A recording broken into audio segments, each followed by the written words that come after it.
Welcome to Armchair Expert, Experts on Expert. I'm Dan Rather. I'm joined by the Duchess of Duluth. Good afternoon, sir. How are you? I'm good.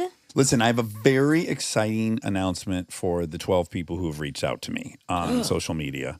As maybe people have seen, Ted Seeger's We Drink in the Attic. We do. We have a full keg. We got a kegerator. It's glorious. And a lot of people have been asking, where can I get Ted Seeger's? And I can finally tell all 12 people that if you go to tedseegers.com, it'll tell you a list of the retailers in Michigan. You could go and buy it in person. You could go shop in the store and pick up a sixer of Ted Seeger's. Or you could order, if you're in one of the states that allows us to ship non-alcoholic beer to you, you can order direct-to-consumer. Okay. Ted Seeger's. So you can get it in other states. That's right. There are a handful that don't allow that. Okay. And you should move out of those states if you live in one of those states. Yeah, sucks for you guys. State with no Ted Seeger's? Yes, Rob? Yes, it's Ted, T-E-D, and then Seegers, S-E-G-E-R-S, tedseegers.com. Go there, find out where you can go get this limited run of 6-packs or order some if you live in a state that knows how to party. It's also, in case people don't know, it's your non-alcoholic beer brand. It is my non-alcoholic beer brand that I have created with two of my best friends from Michigan, Aaron Weekly and Aaron Tyrell. Best friend Aaron Weekly and Aaron Tyrell. And it's really good. As someone who likes alcohol, right, I can say it's really good even without having alcohol. And he didn't agree to be an ambassador, but I do want to mention that Michael Shannon, when he had a pint of it in the attic, he said, they should serve this in the schools. Yes, he did. So I can't think that. of a bigger vote of confidence. Okay, so go to tedseegers.com if you want to get some Ted Seegers. There's also a little bit of merch available too. So anyways, limited run. You could pre-order for our next batch. Go there. It's a fun time. And just go and read it. You'll laugh even if you don't. You'll laugh, you'll anything. cry. You'll cry. You'll be reunited with loved ones. Okay, but today's guest is incredible. We're obsessed with him. Yeah. Everyone in our world is also obsessed with him. Mm-hmm. Peter Attia. Peter Attia knows the human body. He's one of the guys in the crew of like a Huberman or Lane Norton. The guys who are obsessed with optimization but have a lot of science behind them. Yes, Peter was a surgeon, a doctor. He also did statistical on risk analysis for a big insurance provider. He's a genius, and he also hosts a podcast, and he's a best-selling author. Everyone I know is reading Outlive, myself included. It's fantastic. Outlive, the Science and Art of Longevity. And he has a great podcast called The Drive, where you can hear him talk to people like Lane Norton for several hours and get into the weeds. Please enjoy my new friend and my hero, Dr. Peter Attia. He's an armchair expert.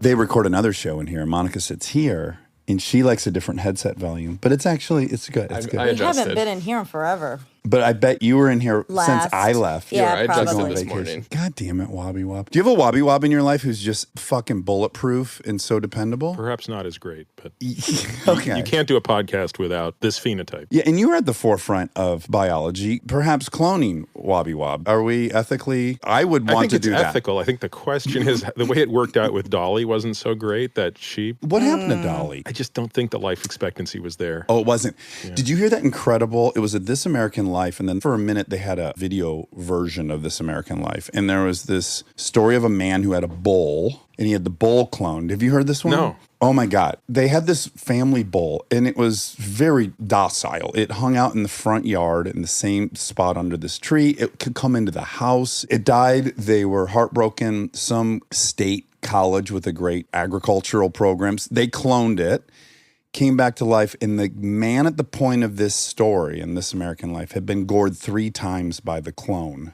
And they're doing a lot of the interview from the hospital. And what's confusing to the owners of the clone is that it sits in the same spot. All the behavior is like eerily similar. It is the same, yet it has gored the owner 3 times, and the guy's not giving up. Because in his mind, it's the same thing. That's so interesting. And genetically, it may be, but then we get into nurture or whatever else happens. Yeah. But just the unwillingness to admit oh, wow, I guess maybe this isn't the same. If you had another Rob, it might just have a totally different skill set. He might rape me or something or steal from me. Who This knows? one might. You don't know. You're right. How long are we going to evaluate him? Peter, welcome. I'm very, very excited to have you. I've enjoyed you on so many of the podcasts I also listen to. You're this fun intersection for a few people that I really like. Of course, Huberman I like. I really like Lane Norton. And it seems you do too. Yes, Lane's a great friend. Yes. Isn't he a wonderful addition to this whole space? Yeah. It's like a niche. It's like a club you guys have. There's a type and a group. There is. What do you think about that?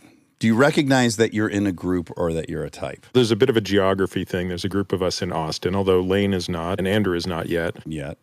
But yeah, I guess I suppose there kind of is. Yeah. I guess a weird parallel I would draw would be like the rising of the intellectual dark web. Now that thing is all splintered and gone scattywampus. When did that term first come about? Is that like a 2018? Like, I can't remember the origin of it. I know it and I have forgotten it, but I do know that Sam recently officially disavowed himself from this.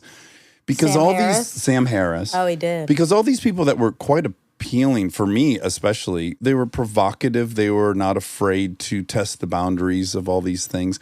But then you started seeing slowly, oh, they were all crazy in their own way. And ultimately, with more and more fans, they started exposing some of their craziness. I don't predict that for you guys as a subculture. We need a name for them. Yeah, maybe over the course of this interview, we'll come up with something really good. You wouldn't put yourself in that group? I would not. You're going to have to define the characteristics of the group clearly to exclude yourself. Okay. I would say that I've never put it on as an identity.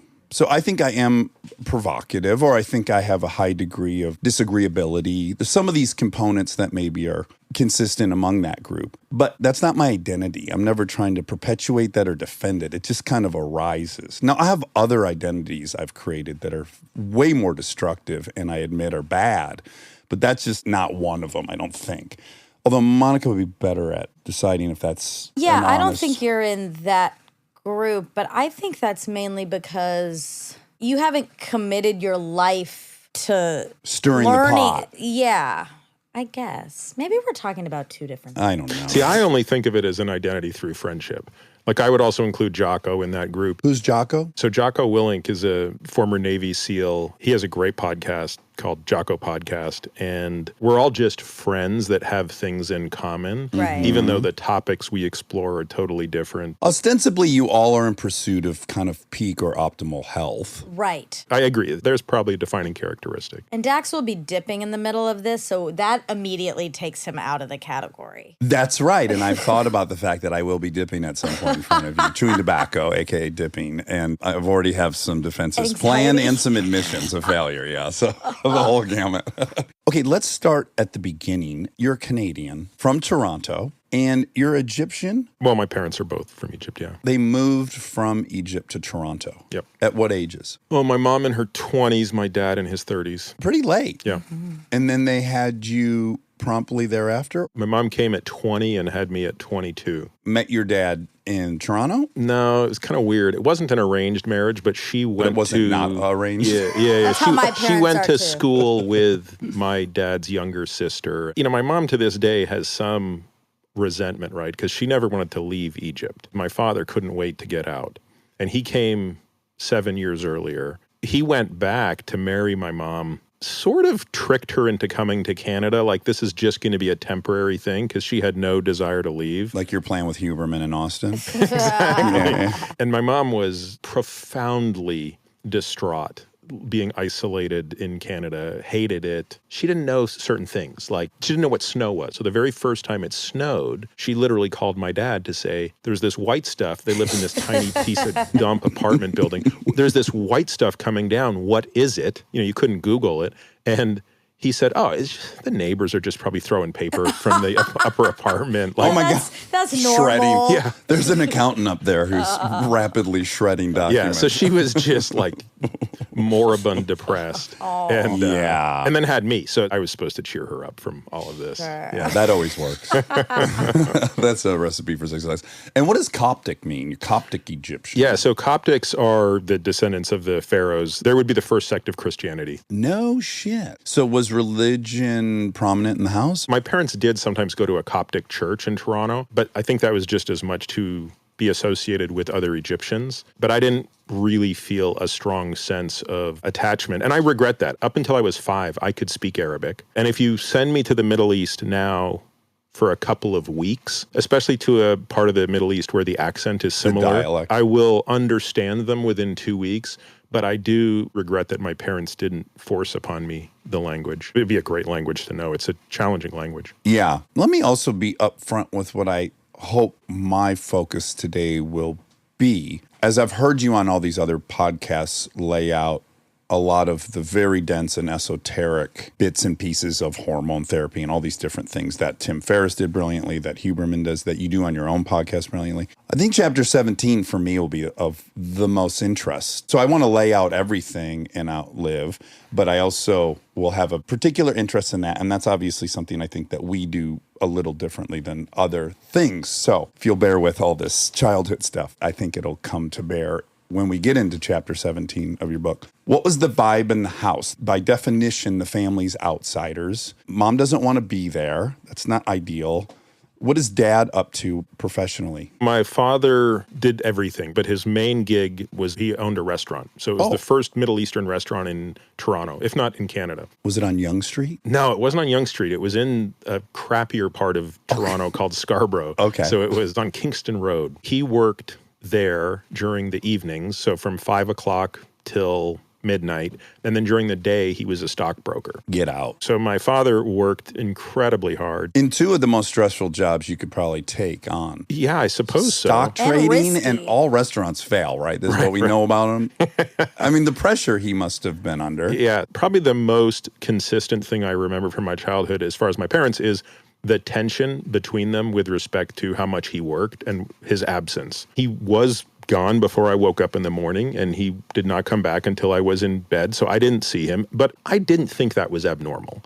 And I remember when my parents would fight, which was all the time, I kind of sided with my dad. I thought my mom was being, I didn't know the word at the time, but a little histrionic. Oh, right. I thought, like, why are you busting his balls? He's working. And my dad's defense was, I'm doing this for you, kind of Yeah. thing. Right. Which is the great lie we tell. Right. Yeah. This is for you. Well, No, I mean, you need him to make money to live. I think it's ultimately horseshit. I think everyone pursues their own glory for themselves. Yes, and by the way, the moment I recognized this was during the final episodes of Breaking Bad. Do you remember when he says to Skyler, I've always been saying, I've been doing this for you guys, I've been doing this for you, and she rolls her eyes and is about to get really pissed, and then he apologizes and he goes, that was a lie. Yes. This has all been for me. I thought that was one of the most honest moments in I loved television it. history. Yeah. I'm like, Ooh. that's the truth. Yeah. We're all selfish little beings out for our own glory and esteem. Some people benefit from it collaterally, which Right. is great. And then we focus on that collateral benefit and build the whole story on that. So those are sort of my main recollections of childhood. And how did you fit in school? I'm imagining you're not dying to bring kids home like But Monica was it diverse there? Because Toronto now Toronto's is fucking insanely diverse. We lived in 2 different areas. The first place I lived was not very diverse, and I definitely felt like a really big outsider. Nobody had skin my color, and my skin's not that dark. It's not. But I yeah. still got called N-word every day, which I didn't even know what that meant. When I was maybe 12, we moved to another part of Scarborough, this east part of Toronto, and that was much more diverse. So when I was in high school, by that point, if I think back to like my circle of 5 friends, it was one guy is Black Jamaican, one guy is Korean, one guy is Indian, one guy's Italian. It's the UN. Yeah, exactly. So that looks more like probably how people think of Toronto now. Oh, got it. Yeah. And how did you fare in high school? I didn't like school growing up. Some of this is just based on what my mom told me. I think I was a bright kid, Yeah. and I was put into a special program that got canceled when I was in 3rd grade. It ran out of funding. So then I got put back into the sort of regular got public school. bored and my mom says, yes, I distractible. got bored. And then had a succession of a couple teachers that didn't like me, probably because They were frustrated with me. I couldn't wait to sort of rebel against these teachers, and I couldn't stand them. So by the time I got to high school, I was a very lousy student. I had one thing that maybe made a difference for me, which was as I was descending in my slide towards the bottom, well, I guess I had two things going for me. The first is I took a huge love of boxing. Yeah, what age? 13. Instigated by a movie? I think there were two things simultaneously. The first is probably some of the stuff we'll talk about in chapter 17 that's simmering. But I think superficially, it was a fight. It was Marvin Hagler versus Tommy Hearns in April of 1985. Yes. Wait, if you're are from those Detroit, boxers or are those people in your school? those are boxers. boxers. Two of the most famous, middleweights? What were they? Yeah. Well, we have a very And strong so, female on. no, but I'm glad you make that point. I shouldn't assume that Yeah. But the 80s were defined by Hearns Hagler, Hearns Leonard. Yeah. To this day, this is probably regarded as one of the greatest fights in boxing Oh, history. okay. It's a short fight. It's only 3 rounds, but it's 3 rounds of 2 guys that come as close to killing each other as you can do with leather on your hands. I just watched that fight in awe, and the guy who won, Marvin Hagler, became my hero, and I was like, tell me what I need to do to be that guy. And he looked vaguely like Mr. T, who was also popping up in pop culture. That's right. He had kind of a very Rocky scary... 3 had already come out. So now I'm doing this thing where I'm completely obsessed with boxing and martial arts, so I get into martial arts as well. And I'm doing these 2 things to the exclusion of everything else in life. When I say this, people think you're exaggerating, but I'm not exaggerating. 6 hours a day, this is what I did. You have the power of myopathy? Yes, Yeah, exactly. yeah. The only thing I do in moderation is moderation. So it was wake up every morning at 5:30, run 5 to 10 miles, come back, go to the gym, do your rope work, do bag work, do weights. In the middle of the day, go and lift weights again. After school, bag work and anaerobic work. In the evening, gym, sparring, before bed, push-ups, bed. What? Every day. Were you small? That's, I know, a weird question, but were you like, I want to be strong? I definitely wanted to be strong. I was a middleweight, so I was 160 pounds. That's big for high school. No, not when I was 13, though. So, yeah, I probably started out at a welterweight. I Yeah. probably went from like low 140s to 160. Okay, so that's a really abnormal amount of motivation for a kid that age. So my question now is, was the voice that was motivating you, was it a fuck you to one person, I'll show you? Or was it, you're a lazy piece of shit, you're worthless? I think it was more, I will show you, and you is everybody. It wasn't to any one person. I mean, do you have a good sense of less than? Absolutely. Even after all the therapy I've been through, I don't look back at that and think I was trying to win the approval of my father. What I have come to accept is that 5-year-olds internalize things differently than 55-year-olds.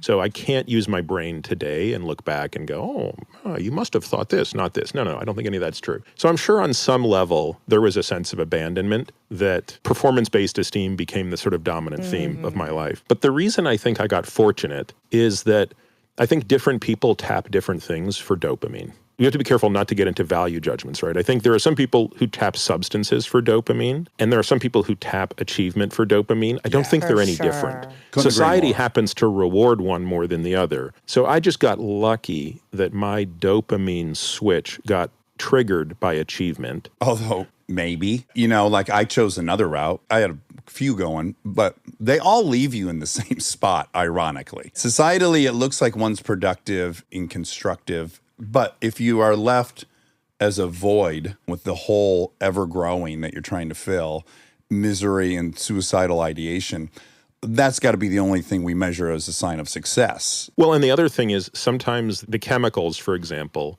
or gambling or other things that are more visibly destructive actually lead to a quicker treatment. They're on the wrong side of the math for the dopamine equation, right? That's right, yeah. Yes. Okay, which we'll inevitably get into on hour 5 of this.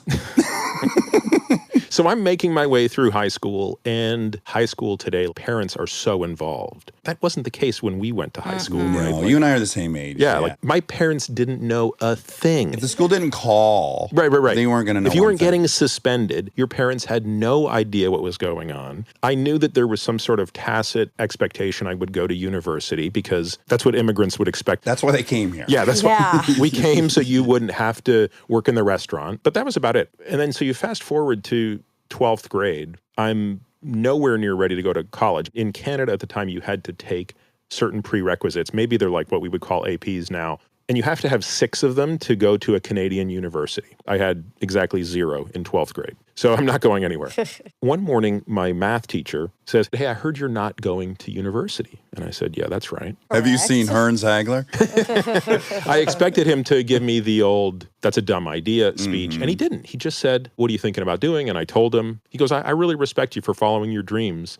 And I totally get it. Which at that time was boxing. Did you tell him? That's right. Okay, Yeah. Uh-huh. And he told me about how when he was young, he was really torn and really wanted to play in the NHL, which of course every Canadian kid does. But then he just ended the discussion with something that was just such a master move. He just said, I just think that if you don't go to university, the world will miss out on a gift you have for mathematics. Oh, what a champ. I know you're not 100% applying yourself, Peter, but I really think you have something special that I don't see often. You should at least just consider that. I really credit this guy, Woody Sparrow, to totally changing the direction of my life. Yes, and by the way, it goes to show, and it's all individual. Some people respond really, really well to criticism and fear-based everything. But the notion that all you were probably looking for was, I see you, you're good, I'm proud of you, you have a skill, give it to everybody.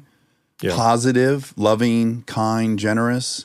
They could have set you down for 1,000 hours of interrogation, telling you how you've erred, and you'll just hunker down for that fight, right? For sure. And so at that point, everything came about, frankly, emulating Woody.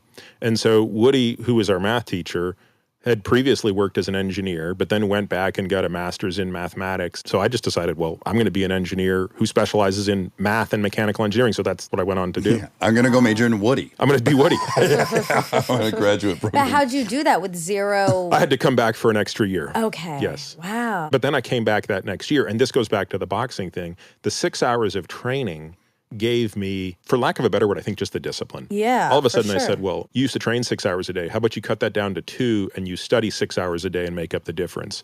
And so that summer, I basically had a lot of work to do to get up to speed on all the stuff I didn't know. Then I just attacked that last year with a vengeance. When I look at your story, there's a lot of like, yeah, I'm going to be a mechanical engineer or I'm going to be a mathematician, whatever it's going to be. And then we flip when we leave Queens. How do we go from that to then I'm going to medical school at Stanford? I picked this university because it's the one place that allows you to do a double major in math and engineering. So I get there and I decide I want to, on the side, do some volunteer work. This is very curious to me. I know this story. What's missing from the story to me is what motivated you to do that. Don't know. I mean, that's a really bizarre choice for a 19-year-old to make who's just got to college. I don't even know how I did this. It's pre-internet. This means I went to the yellow pages. Right. It's so Or weird and into random. Yeah. Right? But I somehow find this organization called Citizens Against Sexual Child Abuse. Wow. And there's this guy named Paul Peterson who runs this, and it's literally like a halfway house for teenagers who can't live at home anymore because they've been sexually abused. And you're 19? Yeah. Oh my God. That's I mean, intense. that totally needs an explanation, but do you know it? I don't think I fully accepted what had happened to me as a kid. So I've been molested. I don't know if you know that Yeah. about me. I'm super open Yeah. about that. So part of me, when I heard that, I was like, is that a response to your own sexual trauma? Or is that... I think it who probably knows? is, although Yeah. I certainly at the time didn't make the connection. Yeah, of course. Yeah. I end up spending the next 4 years volunteering there. So 1 or 2 nights a week, I ride my bike over to the halfway house and hang out and make dinner and play board games with kids that are not that much younger than me. All of this is happening and it's very compartmentalized and it's a bit of a secret. So virtually nobody knows. I think I had one girlfriend in all of college who knew that this was like this thing I did on Wednesdays. There's no virtue signaling going on, and there's nothing outward facing or extrinsic about it. No, if anything, I'm a tiny bit embarrassed. Yeah. I like that. It makes it more pure for me. So in my last year of engineering, the plan had always been then to go off and do a PhD in aerospace engineering. That's the perfect merger of the control theory and mathematics and the mechanical engineering, and I'd always loved planes and rockets. The Challenger blew up when we were kids. That's right. Yeah. But now I'm having a really weird existential crisis, and I'm not excited about it. So I win this very prestigious scholarship that says you can now go anywhere you want. And it's a rare scholarship because most of the government scholarships don't allow you to leave the country. Oh. But I did want to go to the U.S. So I wanted to go to Stanford, Princeton, or MIT, or Caltech would be the big 4 aerospace programs. And this scholarship, I got 2 of them, said you can go anywhere. And I'm like, yeah, I don't want to go. I don't know why, but I'm just sort of having this sense of, I don't think I want to be an engineer. This is one of those times when I look back at life and say, I wish I journaled. Right? Like I wish I had a better insight into what was going on circa 19, this would have been 95. But all I know is I'm struggling. And I even go and see a school counselor. I remember talking to this woman and trying to explain to her this and just not getting any clear insight as to why I don't want to do this now. And there's something else I want to do and I don't know what it is. I want to have some sort of purpose. Now, I'm about to tell you a very embarrassing story. I can't believe I'm about to tell this. Good. This is a very safe place for embarrassing stories. There was one young woman in this quote-unquote halfway house. She had been abused by her father and uncle. So the father and the father's brother had been abusing her. Oof. And not just her, but her sisters as well. And I was just so pissed about this, right? I was just in such a low point. I was becoming so depressed that I had this ridiculous idea, which was I was going to go and kill the dad and uncle. Absolutely. And I wasn't so naive to think that I was going to get away with it. I didn't think I'm going to be Rambo. No one's going to figure this out. I'm going to end up living in Seattle in the mountains and it's all going to be fine. I kind of knew if you do this, you're going to go to jail the rest of your life. But I thought it's still worth it to help these girls and maybe even send a signal to all the other pieces of shit out there. Yeah. Okay, so great. Just time out. I think maybe you and I both subscribe to this very flawed notion that we can teach people lessons. Yeah. Like the amount of times I've been out at stoplights in LA thinking, well, this person will learn once and for all. That doesn't happen. You cannot teach anyone anything. So that's very noble. That's, I mean, I know you think that's embarrassing, but it's like I'll tell you where it gets even more embarrassing. I'm really going down the path of kind of thinking about this and really planning it out. And in the process of doing that, this girl, the one that I want to help, ends up in the hospital. She had tried to take her life and luckily had failed. So now she's in the hospital. There's certain moments that are very crystallized. This is one of them. So I'm in the waiting room visiting her and I have my lunch, because I was still a health fanatic. So everything I ate was perfectly titrated. So my chicken breast was here, my rice cake was here, my this was here. Already, just fanatical. Boxing, I guess. Yeah, exactly. Yeah. So I'm in this beautiful open sunroom, which you wouldn't expect for a hospital to have such a nice waiting room. And it's several floors up. And there's two tables. There's one that has a ton of people. And then there's a completely empty one. I sit at the empty one and I'm eating. And this older woman walks in and goes to sit at the full one. And they don't make room for her. And it's really clear to me that they don't want her to sit there. She says, "Can I sit here?" And I said, "Of course." So we're sitting there and we just get chit-chatting. She was wondering what the rice cake was. I said, "Oh, try a piece of this rice cake." And maybe 15 minutes later, someone comes and gets me to go and see this girl. And as I'm getting up, the woman says, "Oh, you're not a doctor here. I should have realized that. If you were a doctor, you wouldn't have been so nice to me." What? And I thought it was interesting that she even thought I was a doctor in the first place because I'm clearly just a schmucky college student. But her comment struck me because she was a patient, by the way. And I know this sounds very cheesy, but that was the moment when I had a total epiphany, which was, wait a minute, what if going into medicine is an alternative here? Because clearly it made a difference in this woman's life to sit here and be nice to her for 15 minutes. And medicine is kind of a science, and I do love math and science. And so that moment literally catalyzed what was clearly months of agony without a clear sense of what should I do. So that was the transition. Again, just like in high school, I still needed a year because I graduated from college, but I hadn't ever taken a single prerequisite to go to medical school. So then that summer, I had to take the MCAT, which is like the standardized test for med school, but without having taken the classes. So that was really hard. Oh my God. The night before the test, I learned meiosis and mitosis were different. Oh my God. And all that time, I thought they had been misspelled in the study guide because I bought one of the cheap study guides. I didn't buy the official one. I bought one of the discount ones. And I was like, oh, these discount things, man. No one spell checks them. And then the day before I realized, oh my God, they're two different things. Yeah. So I scraped through the MCAT. And then that calendar year following, I teach calculus to pay the bills. And then I take my prereqs. And that's how I end up going. But let me tell you what the really embarrassing story is. When I'm applying to medical school, I'm interviewing at one very prestigious medical school, and I'm being interviewed by this psychiatrist. And typically when you're interviewing at a med school, there's 2 or 3 interviews, right? This guy asks me basically questions that lead me down the path of talking about why did I decide to apply to medical school, and it gets me to the story of this girl. And I actually, in the interview, admit that I was thinking about killing these guys. Okay. This is literally 15 minutes into a 45-minute interview. Uh-oh. The Maybe guy, not the best foot forward. yeah. The guy goes, all right, this interview's over. No way. Done. Really? Done. So I remember I had like a full day of interviews and I literally just went to the airport and I was like, I don't think I'm going to get in here. We can probably head back home. And I'm going to make a little edit on my next interview, my next school. Oh my God. Note to self, never tell that story again. In 2023, though, if you had said it, Yeah, people they- would have applauded your honesty, I think. I don't know what anything is like on the med school circuit these days. So you end up at Stanford. I imagine there's a bit of a culture shock there. It's pretty different from Toronto. Yeah, I had never really been west of Toronto. The first time I went there was to interview.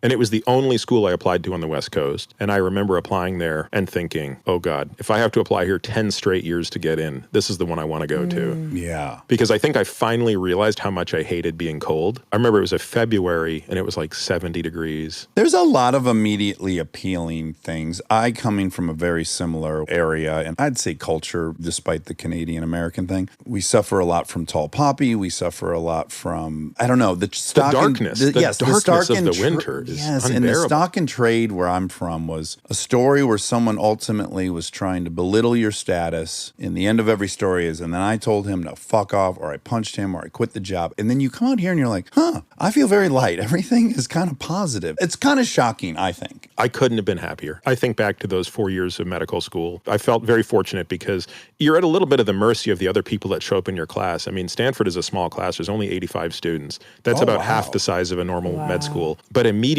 there was a group of guys that just clicked. Have you had Paul Conti on? No, but you talk about Conti a ton in the book. Yeah, so Paul is one of my classmates, and there's a group of half a dozen of us that were inseparable, all from non-traditional backgrounds, meaning none of us were pre-med. We were all a little older than the average student coming in. I think there's something invaluable about forming friendships in that period before you have all the professional identities that kind of safeguard you from a lot of things. Oh, for sure. When you touch back into that group, they remember, no, you're not a doctor. Like, I met the kid who was confused. I know who you are. Yeah. There's some magic to that. The same way your childhood friends are very important to keep in the mix. Stay tuned for more Armchair Expert, if you dare.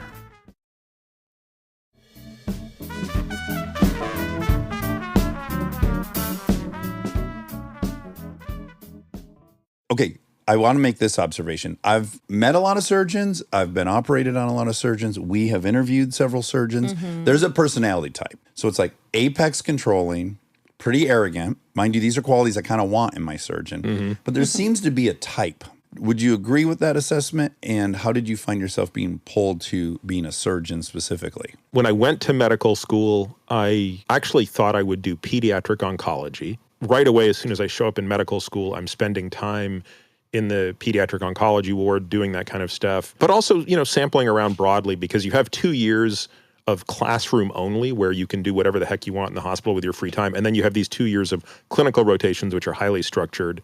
And by the end of that third year, you better know what you want because that's where you're applying. Out of the gate, when we started our first clinical rotations, I did pediatrics and surgery first. And I really wanted to like pediatrics, and I didn't. And I really didn't want to like surgery because the lifestyle is pretty miserable at the time, and I did. And I think it just came down to personality fit.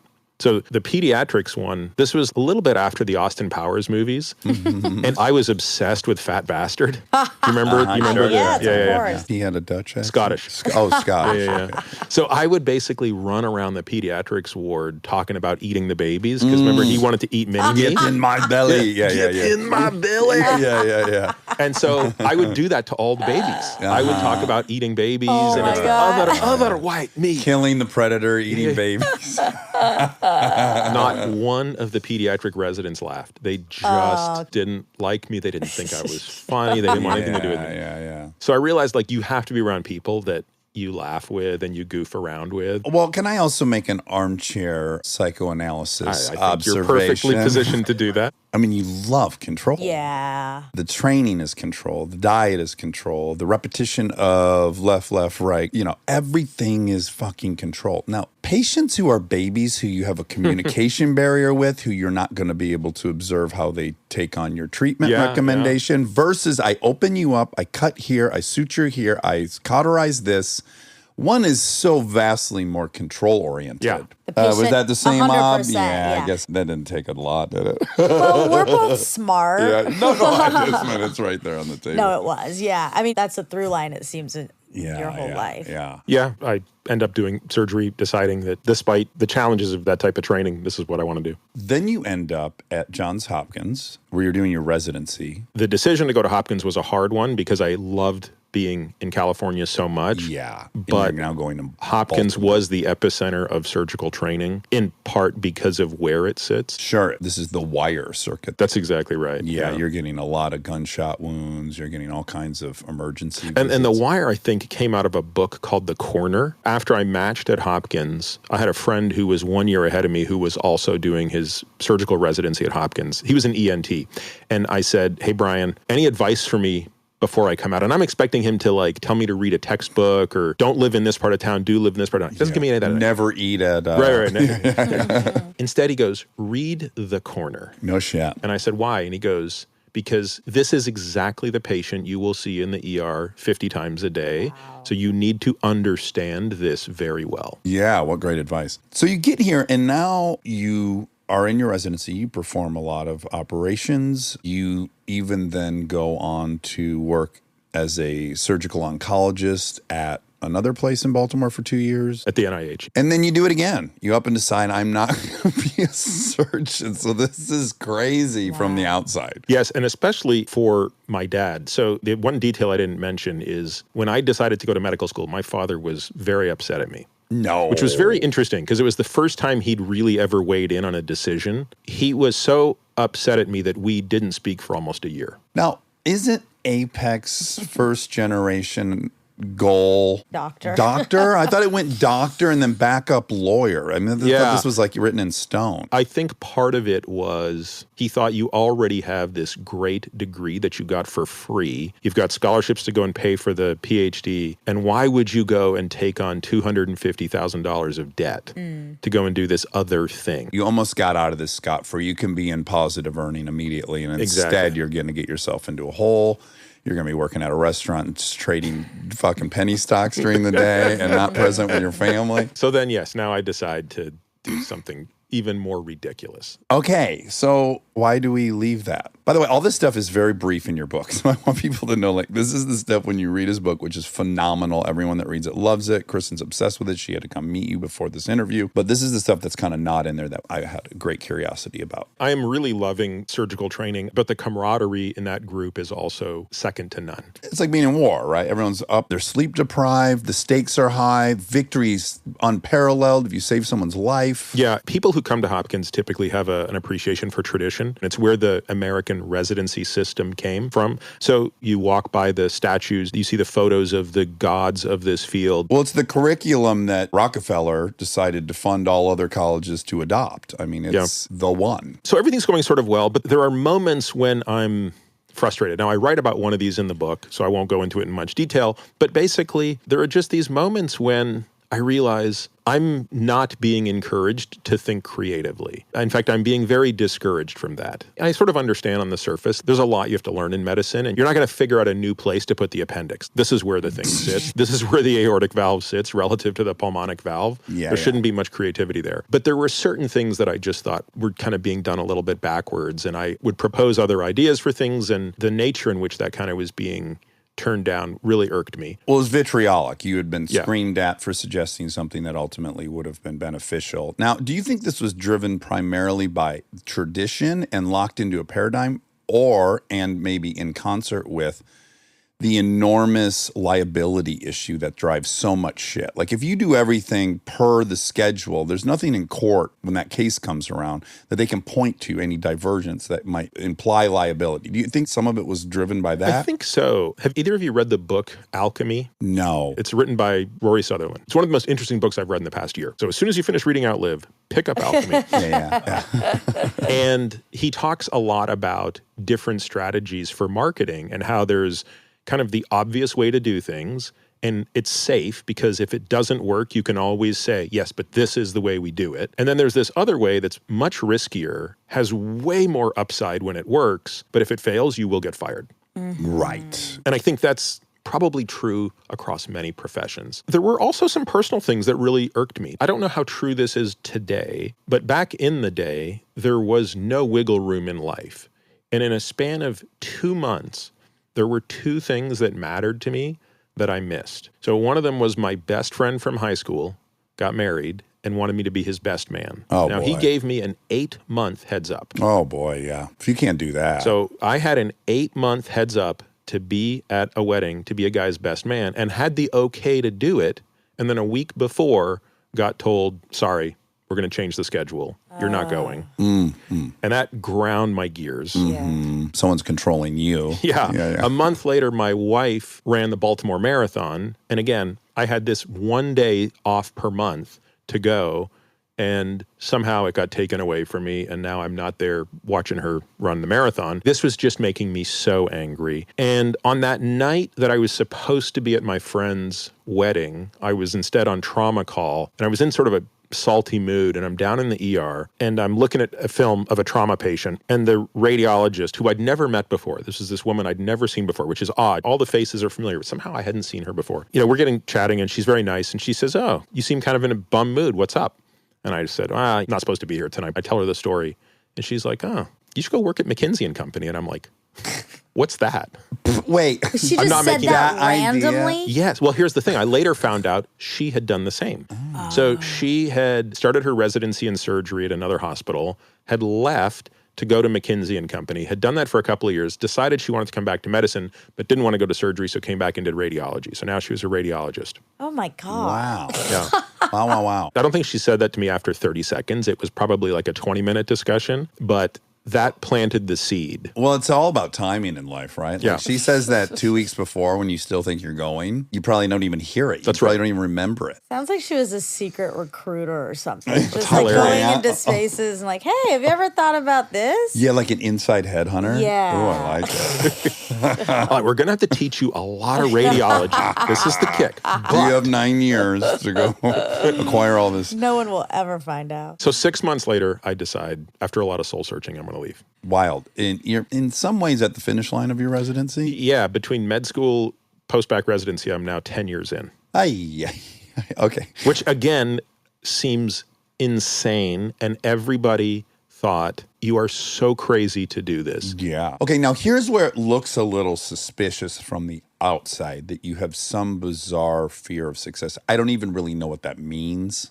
To be fully honest with you, I remember learning in a comm class, like the difference between fear of failure. But it's curious to me that right at the moment where you were going to get your kind of engineering math credentials, you bail out. And then right at the moment you're about to be, you bail out. There is some interesting pattern right there as well. There really is. And I'm also trying to project forward a decade and ask the question in a different way as best I can, which is, don't make the decision to leave now because you're upset about what happened over the past 6 months, because that is transient. If you're going to make the decision to leave, it needs to be based on other things. And in the end, it really was. What upset me more than anything, and I actually wrote a manifesto about this, although I wish I could find it, was I didn't feel like anything I was doing mattered. And there were really awful examples. These are extreme and rare, but they were heartbreaking, where a trauma patient comes in having been shot like 6 times. You operate on this person for 6 hours. You go through every bag of blood Johns Hopkins has. This person walks out of the hospital a month later, only to get shot in the head and killed a month later. Yes. And you're sort of like, what are we doing here?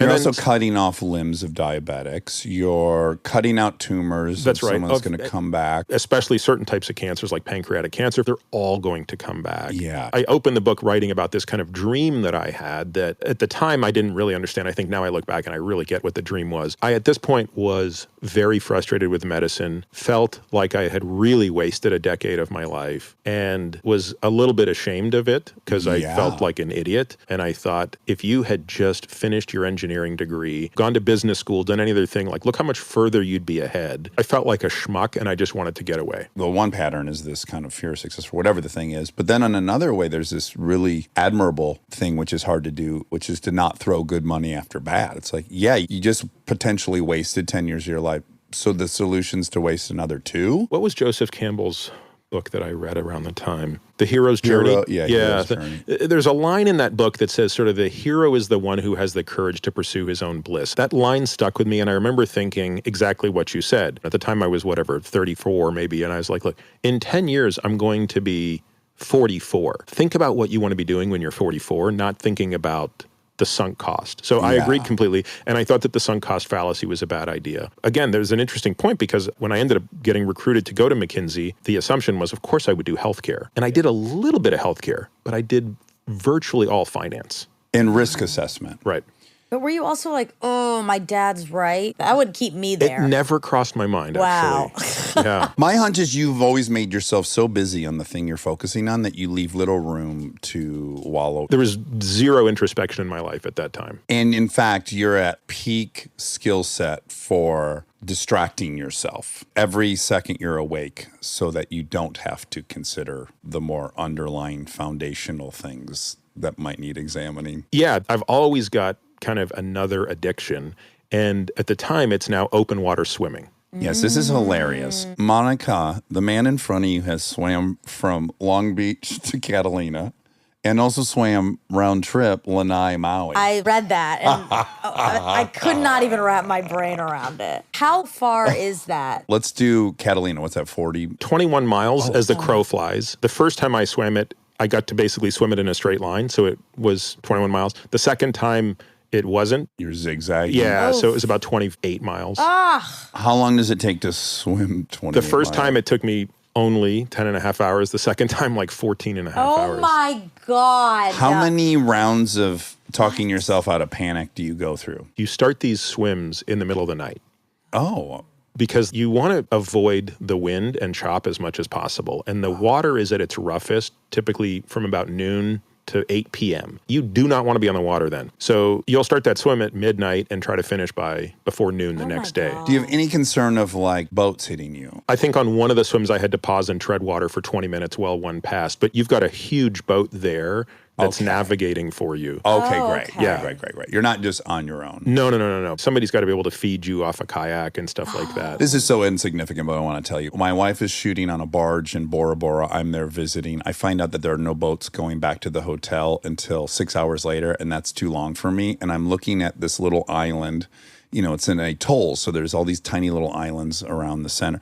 So I'm looking at that. I'm like, I can swim that. I grew How up on far a is lake. it? Do you have any idea?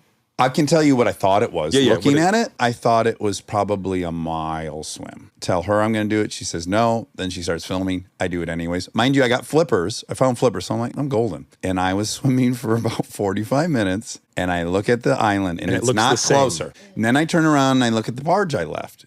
It's very far away. I have that moment. I'm like, what have I done? Which direction do I swim in? I have a little panic attack. I make myself lay on my back for a minute and float and try to get my head straight again and then commit to going to the island, which I did. Wait. You finished the swim. I think I was swimming for about 3 hours. And the best part of the probability that story- you swam in a straight line is pretty low. Think of how much extra swimming you did. For sure. And I'm going on my back because I'm tired. You know, now I'm just backstroking and floating for a while, trying to aim in the same direction. But the punchline of the story is, in my mind, I was going to walk across the little island, then swim across the little channel to the next island and make my way through the 14 islands that would land me at the hotel. I get on the island. I'm so excited to start walking. And all these fucking dogs come barking in. Every single island had dogs. The people have huts there. Everyone has dogs that protect the island. So I ended up just walking in shoulder high water. That's where the dogs would kind of swim out to. Kristen finished filming, got back to the hotel. I saw that I wasn't in there, assumed I was working out at the gym. I finally knock on the door. I don't have the key. I don't have anything. I knock on the door probably 9 o'clock at night. It's dark. I've been in the dark. And she goes, were you at the gym? I'm like, no, I wasn't at the gym. My feet are bleeding. I was so fucked up. Oh, you're chafed. I mean, the whole thing. It was sunburnt. That was my swim. And again, it was probably, I don't even know, 100th of what you've done. So I just really feel like I have a respect for what that's like to be out there in the ocean, staring at something that's not getting any bigger for hours. Well, one of the things you do when you're swimming marathons is you never look up. How do you know that you're going straight then? You're following the kayak who's beside you. So you have a large boat that is doing the true navigation. Okay. You have a kayak 20 feet off the boat, and you're about 6-10 feet off the kayak. When you breathe to the kayak. That sets your direction. So swimmer sets pace, kayak and boat set direction, and you never, ever lift your head up. Wow. And the one time I did, I was doing a training swim to swim across Lake Tahoe. I don't do my due diligence on the boat captain, so we get this guy who I later realize is drunk the entire time. Sure. And we're swimming the widest part of the lake, so it should take no more than 6 hours. It's a 12-mile stretch, so I bring, like an idiot, only 6 hours worth of food on the kayak. I'm making great time. You can feel it in the water if you're doing well, and I'm having a good day. At about the 4-hour mark, I make the mistake of looking up. But you can't tell how far you are. And I say to the guy in the boat, how far are we? And he goes, about 4 miles. And I'm like, perfect. That's just what I thought. Put my head down, swim for another 2 hours. And then I look up again. It hasn't changed. Can I guess, too, that you've kind of set your pace knowing it's ending in 4 miles? Yeah. There's some aspect Yeah, it's there. just like that, we're just on cruise control. Yeah. I've been swimming for 6 hours, and it's weird that I'm not seeing the bottom because the visibility in Tahoe is 300 feet. I should see the bottom, and I don't. And I look up, and it's the same as it was 2 hours earlier, and I'm like, how far are we? And he goes, about 4 miles. Wait, what? He had no clue. And as we later saw from the GPS tracing, we just did a big series of S's across the lake. Oh my my. wife tells the story. She goes, I've never seen you throw a bigger temper tantrum. Yeah. I started just slapping the water going, fuck. Oh my God. I mean, I was so mad. Yeah. But mostly just at myself. So anyway, I have to swim another few hours. So I does forget your how wife long ride in the, what is she doing? she was in the kayak. She just rides in the kayak? This is crazy. It's pretty wild. Crazy. I love She it. doesn't care. She's like, this is a cool thing you do. No. She's a total trooper. Well, she runs marathons, as we learned. So she's got it, too, right? She's a Right. freak. But she has horrible motion sickness, and it's less in the kayak than on the boats. Okay. Wow, that's supportive. Okay, now we got to fast Do forward. you think a little anybody is still listening to this podcast at this course. point? We literally 1000%. have not provided any value to the listener. This is No, what that's people so- you're like so to hear. wrong. The story. That's what's funny is from the outside, you have an idea of how you can add and be beneficial to people. And sure, a lot of it is the science in this book and the 4 horsemen and the strategies. But as 17 points out, none of that means fucking shit if your head's not straight. Yeah. We see it all the time. I know so many people that are peak fitness that are going to be dead shortly because their minds are a mess. Anyways, your wife, after one of these big swims to Catalina, points out that you are about 50 pounds heavier than you had been earlier in your life, and that perhaps you might want to look into this a bit. And then you get some lab results and you learn that you're pretty much en route to being diabetic. This really becomes what sets the course that leads to Outlive, right? You have all this other training, you have all this kind of ancillary stuff, but that stuff will end up getting woven together, but based primarily on you yourself at 36 recognizing you're on a path that's probably going to end poorly. Yeah, so 2 things have happened almost simultaneously. One is my daughter, who's our first, is born, and the second is the stark realization. Although you don't gain 50 pounds overnight or whatever it was, maybe it was 40, but that was kind of an aha moment, which is, oh yeah, she's kind of right. So that, coupled with my daughter's birth, had the following effect. One, it was the first time I wasn't just focused on performance. I remember when my daughter was born, and I suspect anybody listening who's had a kid, especially the first one, there's like a new gene that starts transcribing, especially I think for the men, because I think for the women, it starts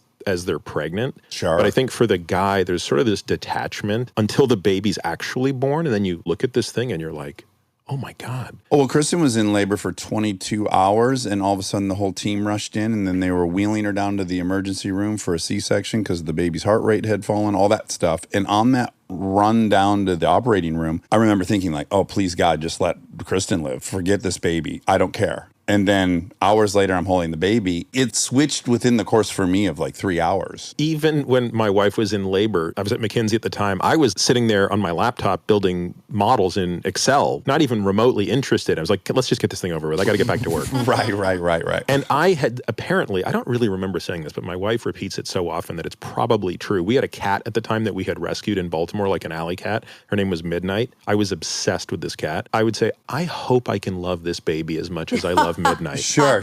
Yeah. And then the same thing happens again when you have a second child. I could never love it as much as the first. It's not going to be fair to the second kid. Yeah. How on earth will they compete? No, And it's so interesting. So that whole thing is going on where I'm now thinking about living longer because this thing is amazing. And then on top of that, I'm thinking about my family history, which had always been kind of an abstraction to me. But now I'm realizing, wait a minute, these dudes all drop dead in their 40s and 50s. Why will you be different? Yeah, well, exactly. Unless you intervene dramatically. Right. Now we get into Outlive, your book, which is about ultimately longevity. And I think maybe the first concept that is most helpful to talk about is the difference between lifespan and health span. Let me update you on everything I've been taking as you're now my doctor for this conversation. So I've been on testosterone for, I guess, about 6 years. I have, in the back of my mind, thought, I don't know, maybe it'll shave off 3 years somehow. No matter what I know about the science behind it, part of my brain goes, anything that's too good to be true is too good to be true. Perhaps it's going to shave off 4 years, 5 years. I don't know.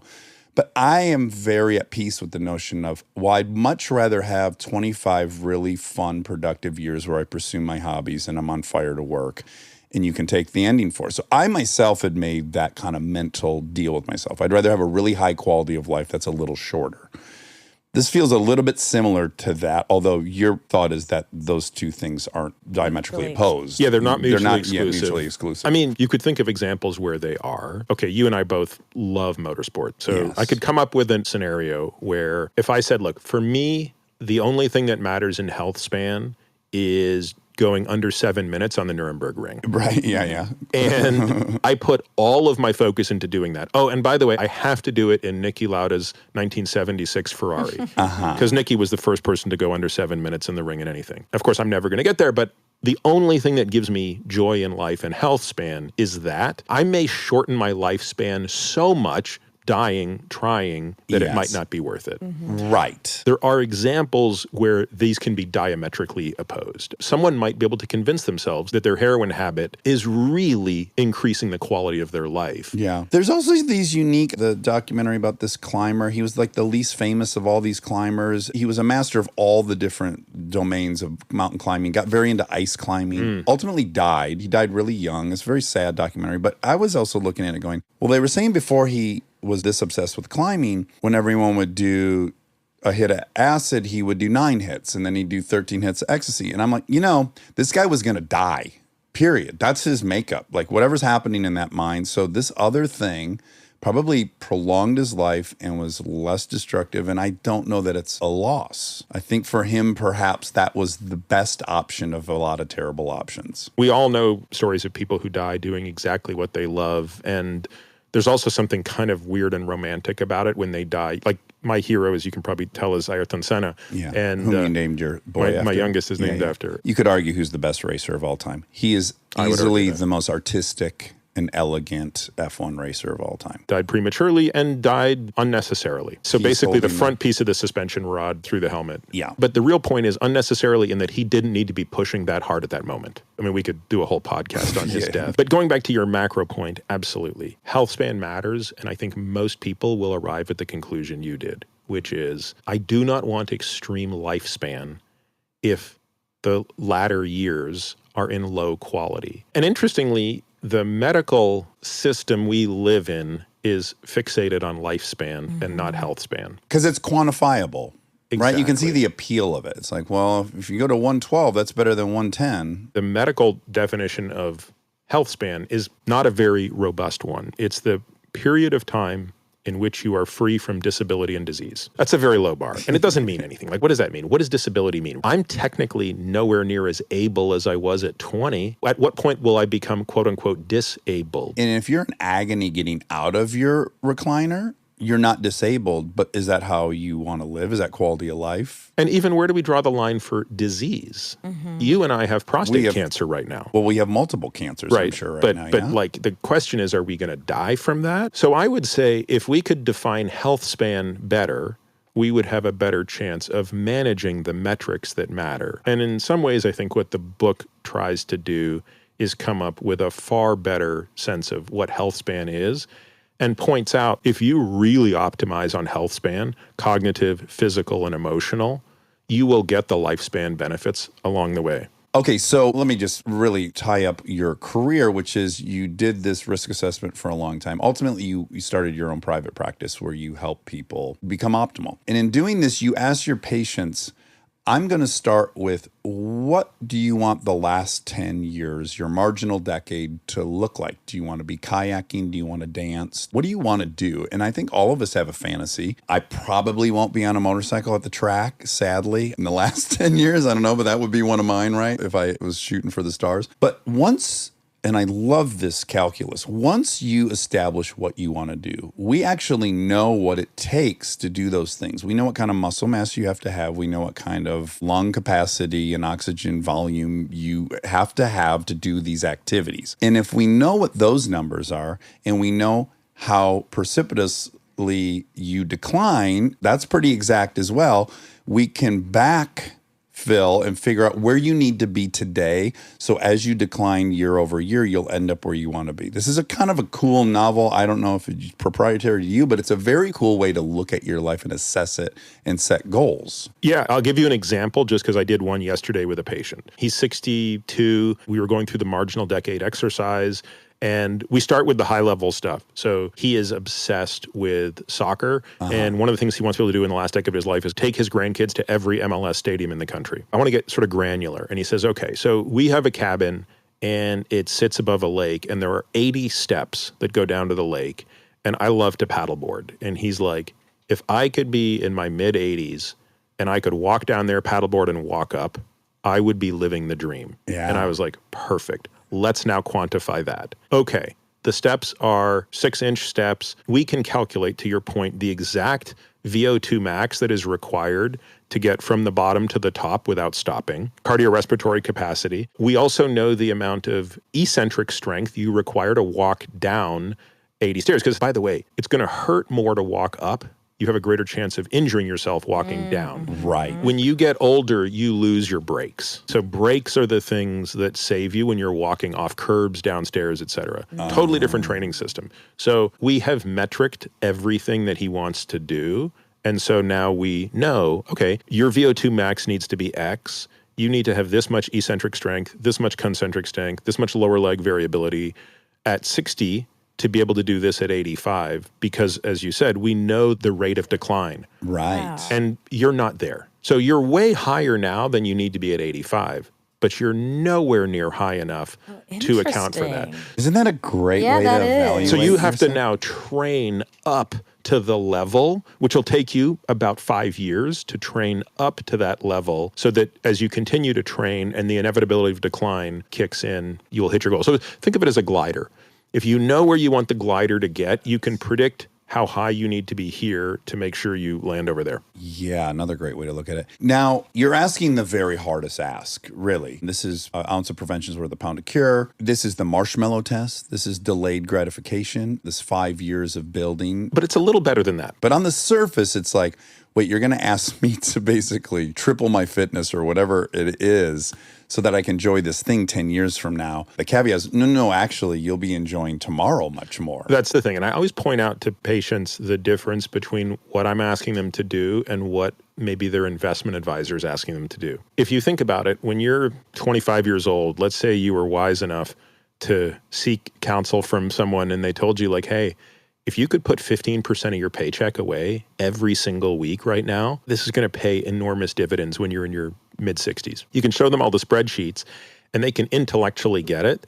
But the truth of it is they literally get nothing for the next 40 years when they do that. Yeah. Yes. The payout is truly 40 years away. In that sense, it's still worth it, I think, to do that. And we talk about some caveats around those things, right? I don't know if you've read Bill Perkins' book, Die with Zero. No. Oh, Die with Zero, by the way, takes a different take, which is most people aren't spending enough when they're healthy enough to enjoy it. Yes, it. travel. Yeah. And yeah. With all this stuff I'm asking you to do, there is a huge compounding benefit of it, but it's also paying you a dividend every day in real time. It's a benefit you will realize today. I've been proselytizing after reading Dopamine Nation on here for a while. So I think a lot of people are pretty familiar with the notion of suffering for 6 minutes in cold water, getting a 2.5 hour dopamine elevated state, working out produces suffering equals prolonged and asymmetric dopamine, which is ideal. So even if you're just a dopamine junkie like me, it'll be immediately satisfying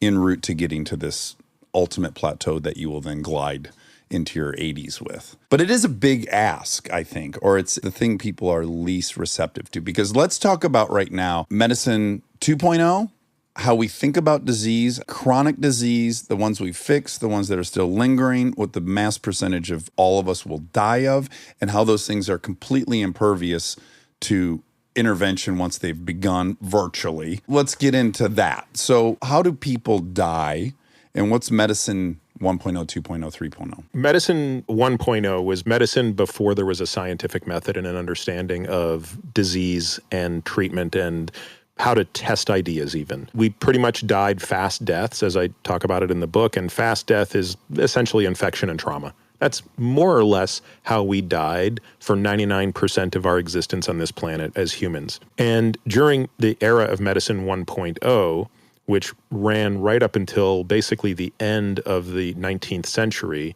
we didn't really know anything. The first novel thing was this isn't induced by the gods. Yes, exactly. That was the breakthrough in Greece. I mean, even Hippocrates moved away from that. Right. But prior to that, it was bad humors and the gods are doing this to us, etc. Now, Hippocrates didn't have the tools scientifically to understand much more, but he knew there was something in the natural universe that was doing this. But Francis Bacon in the mid-1600s sort of codifies the scientific method as a way in which you test ideas. We take this for granted today, but if you think about it, it's kind of a remarkable idea that allows you to disentangle cause and effect.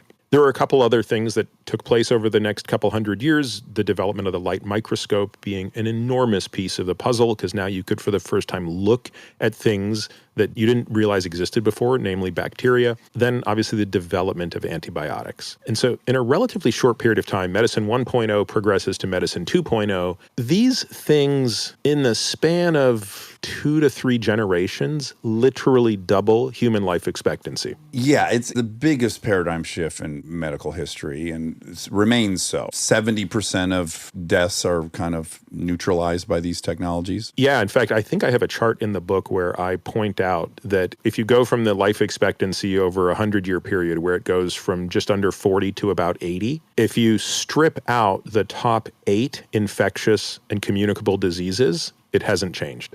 Oh, wow. And there's more to it, right? There's critical care, there's trauma care. Like if you have a heart attack today, by the way, your risk of dying is much lower because we've got stents, we've got clot-busting drugs, we've got AEDs. Defibrillator. Exactly. Yeah, we've got the whole thing. I always want to be careful because it feels like, oh, I'm offending people if I say medicine 2.0 has kind of failed us. No. It's done an amazing thing to date, but it is ill-equipped to cope with slow death. And slow death is what we die of now. Which is the 4 horsemen. So cardiovascular disease and cerebrovascular disease, cancer, neurodegenerative disease, and all of the metabolic diseases that simmer underneath them. So type 2 diabetes, fatty liver disease, insulin resistance, all of the things that double your risk effectively of the other horsemen. That last category, am I right, in that they lower the entire system, those metabolic disorders? That's right. When you are anywhere on that spectrum from insulin resistance to type 2 diabetes, your risk of Alzheimer's disease, heart disease, cancer. Your brain's functioning worse. It just becomes systemic. Okay, so 19 million a year, you say, globally die of heart disease, which is much higher than cancer, which I guess cancer is about 12 or 13. A little shocked to hear As that. was I, because in the U.S., it's not as big a gap between cancer and heart disease. In large part, I think, because we're doing better against heart disease than the rest of the world is. We have a lot more tools. Yeah, exactly. We have the quadruple bypass. We've got some shit that we can't do with cancer. But you're saying death by. Yes. Okay. So we just got to be very clear, and I think anyone who's had a family member, they themselves have been going through it, not to be dismissive of medicine 2.0, but these 4 horsemen, all of our current and modern technologies to treat them are really bad. You'll be like the 5th expert we've had to talk about how terrible we are at treating chronic disease. We're worse in some than others, right? So we probably have had more success in heart disease than we have in others. In cancer, there have been some pretty exciting breakthroughs in the past decade with respect to immunotherapy and checkpoint inhibitors, but I think it's about an 8% improvement in survivals over the last 50 years in cancer. Obviously, some things are coming online. AI will actually, in theory, be able to deal with the primary and foundational issue with treating chronic illness, which is we are so individualistic, and the things that are going to work for us are going to be individualistic treatments. And there's no real capacity in the current system to analyze all this data, to map your genome, to actually figure all this out. The amount of manpower that would take is not realistic. Although we may be approaching some help on that side of it. I think there's a more fundamental problem, Okay. which is if we could draw the analogy back to medicine, the transition from 1.0 to 2.0, the fundamental issue was the new way of thinking around the embracing of the scientific method. Without that, there could have never been the transition, and all the microscopes and antibiotics in the world wouldn't have mattered. Similarly, I think that the analogous transition from 2.0 to 3.0 comes down not to the technology, although more technology will undoubtedly be better, but it comes down to an understanding of how you must treat causal risk factors immediately as opposed to waiting. I think this is the thing that Medicine 2.0 is getting very wrong. Medicine 2.0 is using a playbook which says, treat once disease is there, meaning make the patient live longer with disease. Right. Medicine 3.0 kind of acknowledges we're going to abut the limits of technology, and we're only going to eke out marginal benefits there. The game is won when you live longer without disease. That's a conceptual breakthrough, but if you fully internalize it, you treat prevention in a very different way. Well, this might be a great time to talk about the centenarians, people who've lived to 100, and you've studied them a bunch for this book. And what you found was that they, in general, drank more and smoked more and ate shittier. They did? Yes. Oh my God, that's great news. I know, you're going to live to be 1,000. I love it. Hey. I'm going to die at 52, sober. But what you discovered immediately is that you're not looking at a group of people who were great at fighting off illness. What you're looking at is a group that delayed the onset of any of these chronic illnesses, and that they themselves died at the same rate everyone else dies of them once they're there. That's exactly right. Centenarians have a superpower because we know it's genetic. It's not behavioral. So their superpower is not because they eat kale every day or pick your favorite biohacking trick. No, it's a purely genetic gift that they got. Well, let's call it a sacrament because all this diet shit's religion now. And Yeah, it's dogma. exactly. So pick your sacrament. Pick your sacrament, Yeah, that's is right. it broccoli? Is it meat? And so their gift, which is bestowed genetically, is that they live longer without disease. And so I go through a number of examples, but if you decided to kill somebody at 85 who's going to become a centenarian and you look at their coronary arteries, you wouldn't be able to distinguish them from a 65-year-old. So if you look at the age at which they have their first heart attacks, get their first diagnosis with cancer, it's always about 20 to 30 years after a non-centenarian. Right. It's not like they're super healers that can combat illness in their That's right. bodies. They just happen to be genetically. That's right. There happen to be a whole lot of genes, none of which by themselves are remarkable, but in some weird polygenic combination, just bestow this beautiful talent of delaying them. And I talk about a number of them. So I remember when I first realized this, which was 2012, and I was happy because I was worried that there would be nothing we could learn from centenarians. But instead what I took away from it was, well, while we can't mimic their genotype, we can mimic their phenotype. If we can do the things that they don't have to do to delay the onset of disease, we might not live to 100, but we're likely to live longer, better. And now there are tools by which people can live better, increase their health span, ultimately get to the height they need to be at for the glider to land where they want to be at 85. And those tools are nutrition, exercise, sleep, emotional health, and medications, which would include hormones and supplements. We should hit the most powerful one right out of the gates. And then I'm going to resist the urge to get all the answers I want with my own hormone therapy. And I think we should really focus in on women because I think women have been excluded from this treatment for really important reasons that need to be debunked here. And I think maybe we should focus on women for this. I'm policing myself. I'm stating out loud my objective to not self-serve on No, this. it's interesting. I get asked all the time to speak about both TRT and HRT, which we kind of use as terms to distinguish between male and female. And the HRT story is much more interesting to me, and it's much more important because there's a lot of bad myths about TRT, but the mythology in HRT That would be is so much worse. testosterone replacement therapy for men. Yeah, And what's versus HRT? hormone replacement therapy, Okay. which Might is include estrogen, but also testosterone. progesterone. Okay, so let's just say exercise. Of all these things, you've had varying obsessions with nutrition. I know you were keto for 3 years. You've run the gamut. And your conclusion at the end of it is if there was a single thing you were going to advise people to do, it would be exercise. Of all the interventions, and I always put emotional health at the side for the reason you alluded to a little while ago, which is if that house is not in order, none of this other stuff matters. Esther Perel said it best to you. Like, how long do you want to live if you're miserable? Right. Yeah, exactly. What's the fucking point? So that's really the most important one. Yes. If that's Chapter not 17, in order, Chapter 17. everything else is a joke. So let's maybe think of it as 1 + 4. We're just putting a pin in that. Yeah.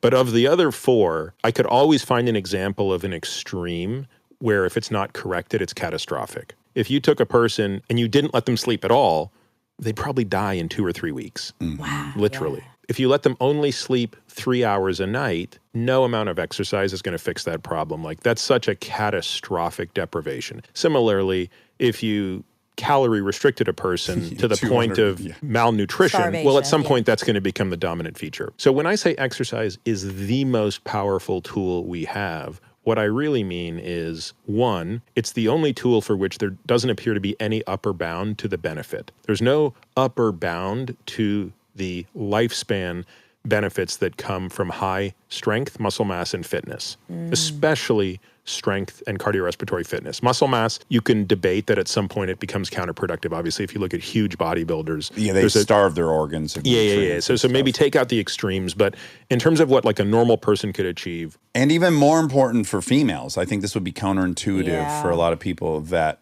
females in general are going to deal with osteoporosis at a rate, I don't know how many standard deviations above males. It's definitely higher, and it comes back to the hormone question, because estrogen for both men and women is the most important hormone in the regulation of bone density. And women lose it very suddenly, men don't. And then additionally, the best way to create bone density is through heavy strength training. Right. Also counterintuitive. A lot of people assume impact is the best tool. And I was surprised to learn this when I did all the research on this for a podcast I did a couple of years ago. Turns out heavy lifting actually has a greater impact on bone density than running or something that is, impact related. Well, which makes tons of sense. Your body, of all of the miracles that exist in it, its ability to create homeostasis or change itself to deal with whatever new is in the system is just extraordinary. So if you're lifting more, the body's like, we're not going to let these legs break. We got to make these legs stronger because this person's now lifting more. Adaptation is an awesome feature of our existence. It's really staggering how quickly it happens and how we adjust, and the body knows what to do. Heavy lifting for women is what? What would the recommendation be? I mean, it's really no different from men. The same things I want men doing, I want women doing. Deadlifts? Yes, deadlifts and some factor of your body weight, right? Yeah, and by the way, if a person says, look, my anatomy doesn't lend itself to a deadlift, I don't have the years of conditioning to learn the movement, you can still do a hip thruster, which is you don't have the axial loading, but it's still giving you a very similar movement. Now, the problem with the hip thruster is it's not giving you as much loading on the bone either. So when you give up one thing, you give up another. But one of the things that I'm most adamant about women doing is farmer's carries. You hold 2 heavy dumbbells or kettlebells and walk. So you're strengthening grip. Everything from your hands to your scapula have to be completely engaged. And then you're also, of course, creating that axial load on the spine and along the really engaged because your balancing mechanisms are all fucked up now. You got weights throwing everything off. We have metrics for our patients for everything we do. And so for carries, we think a male should be able to carry their body weight for a minute pretty easily. And a female, 75% of their body weight for a minute. Oof. Okay, we're going to start training. Goals. Yeah. I can't wait to see you in the driveway doing laps with some, let's see, 75. That's easy. And all you got to do is carry 2 40-pound dumbbells. You'll be set. What you might realize when you start is you're going to be limited by your grip. And that's okay. That's what has to be trained. Should I work my way up or Absolutely. Just... Okay. Yeah, don't start at the test set. Okay. I say work your way down. Start with 300 pounds. 400, and then once you recover from the tears, then try 250. That'll be so easy. You say it's the most powerful longevity drug, exercise. Yeah, when you look at the data, the easiest way I think to make this case is to look at the deficiencies of each thing. So what does a deficiency of sleep result in with respect to all-cause mortality? What is a deficiency in nutrition? And by deficiency, I mean deficiency in optimal nutrition. So type 2 diabetes and obesity.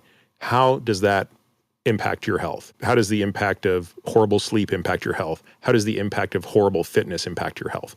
So that's the easiest way to address this question. And when you do it that way, nothing compares. I talked about the risk of having type 2 diabetes. So that's the most extreme example you can have of being overnourished and metabolically unhealthy. That will shorten your life by approximately 6 years, and it will increase your all-cause mortality by about 40%. What that means is, if you compare a person with type 2 diabetes to a person who does not, at any point in time where they're standing, the person with type 2 diabetes has a 40% chance greater risk of dying in that coming year. So it's significant. That's not that different from smoking. That's the binary evaluation of it, but there's so many other... The quality, we're not even talking about the like, change in your vision, the erectile dysfunction, the amputations. It's nuts what the body will start doing. Right. Does nutrition matter? Absolutely. That's the most extreme example of why nutrition matters. Now we talk about sleep. Well, what does sleep deprivation do? Similar analysis, not quite as big a number, but in the same ballpark. These are epidemiologic, so I would just argue that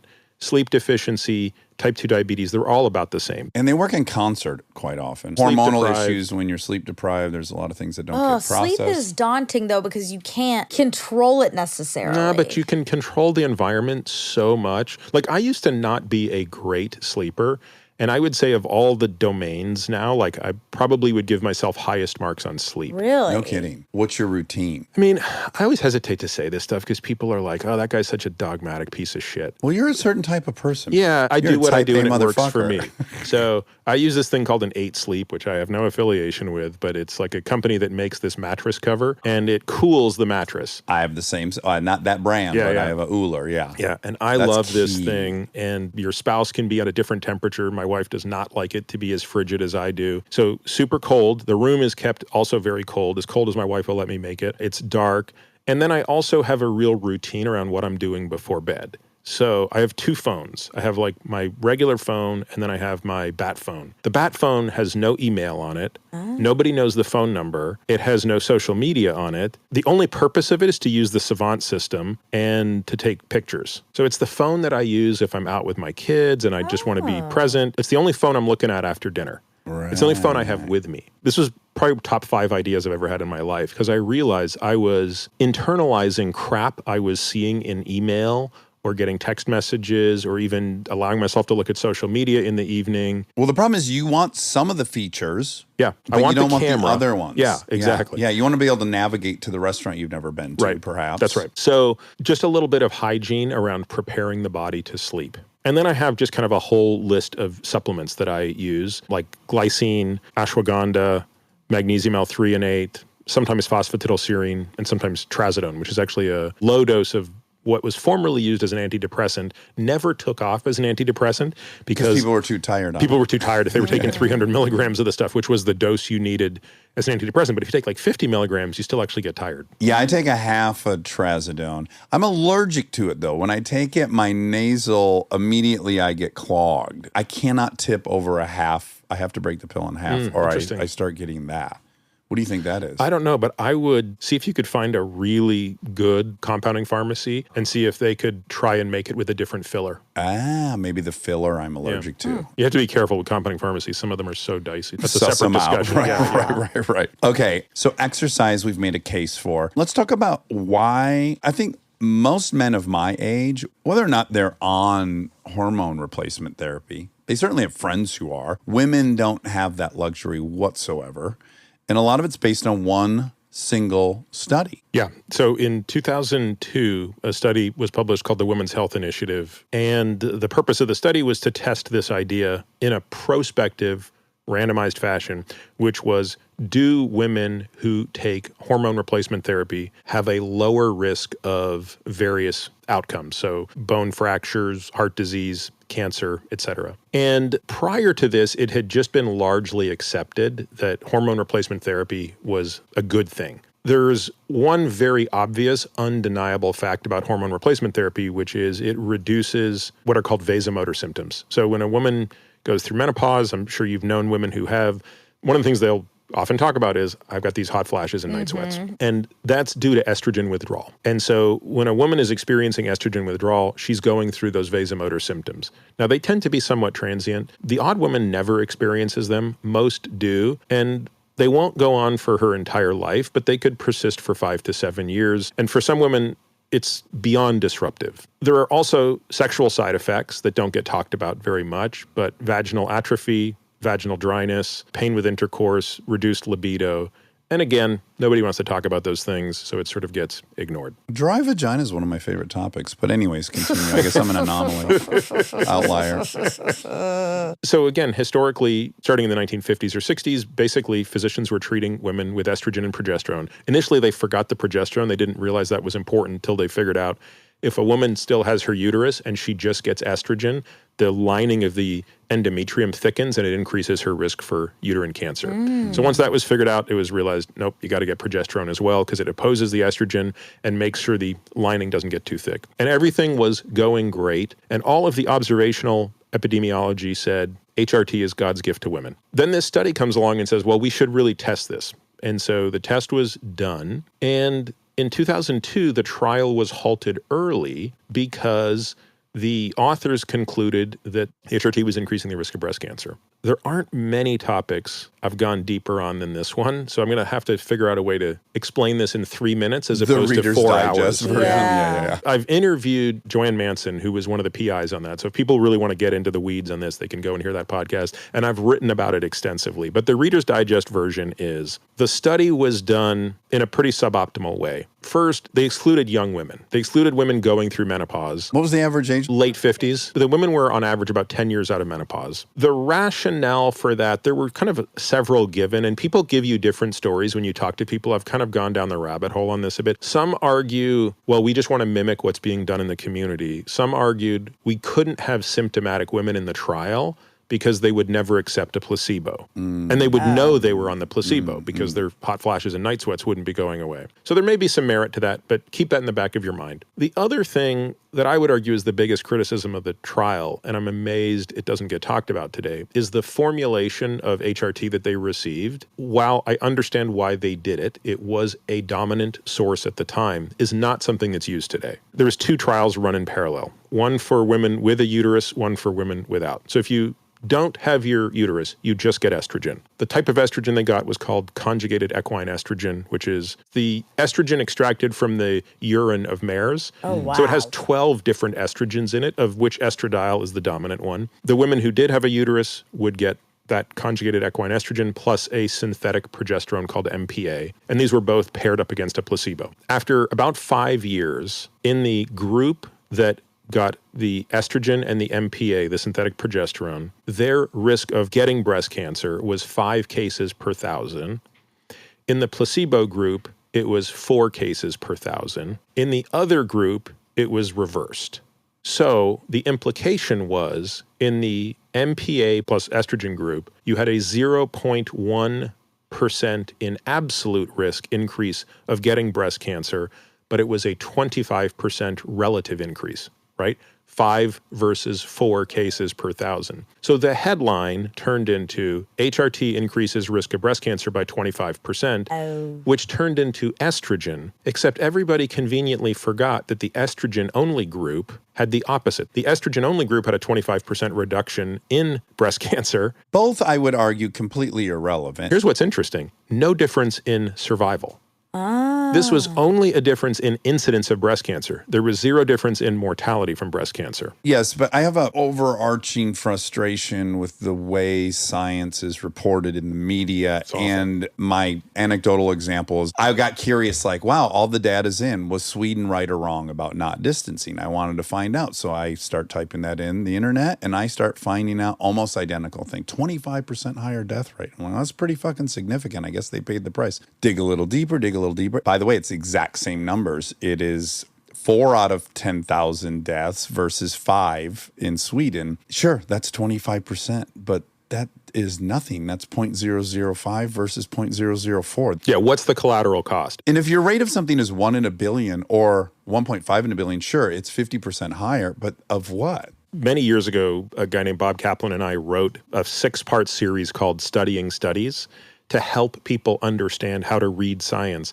And one of the things that we spent an entire article on was make sure you always know the difference between relative risk and absolute risk. And it's sort of one of my pet peeves when the absolute risk data are known and they're buried because they Yes. don't sound as sexy as the absolute risk, right? The 2 cases per billion versus 1 case per billion, the relative risk is 100% difference, or 50% if you're reducing. That sounds amazing. So the study was not only halted, but it overnight, and I mean literally overnight, changed the practice of hormone delivery to women.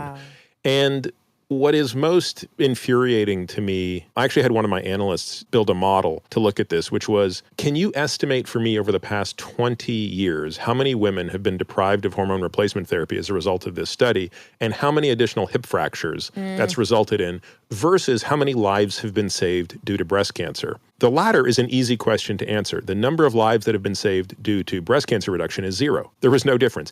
Even when they did the 17-year follow-up, there was still no difference in breast cancer mortality, only a 0.1% difference in breast cancer incidence. Occurrence, yeah. And that was only in the CEE plus MPA group. Right. The CEE alone group had an actual reduction in breast cancer incidence, no difference in mortality. Yeah. To your point, none of this matters. It's all irrelevant, basically. Versus what hip Versus fractures. how many hip what fractures? What did we model that out at? We estimated very conservatively. I think we said about 20,000 women have died of hip fractures in that period of time. That could have been prevented. And that says nothing about symptoms. So then how many women have quality of life has been detracted? I think it's unavoidable that there's some underlying misogyny here. When men have a problem, well, let's pull out all the stops and let's fix this. When women have a problem, either they should suffer or I don't know what it is. They're not prioritized. Their symptoms are actually worse than ours. Yes. And yet they're undertreated. I was losing interest in my hobbies. I wasn't breaking out in a full sweat at the movie theater and needing to go into the bathroom and towel myself down.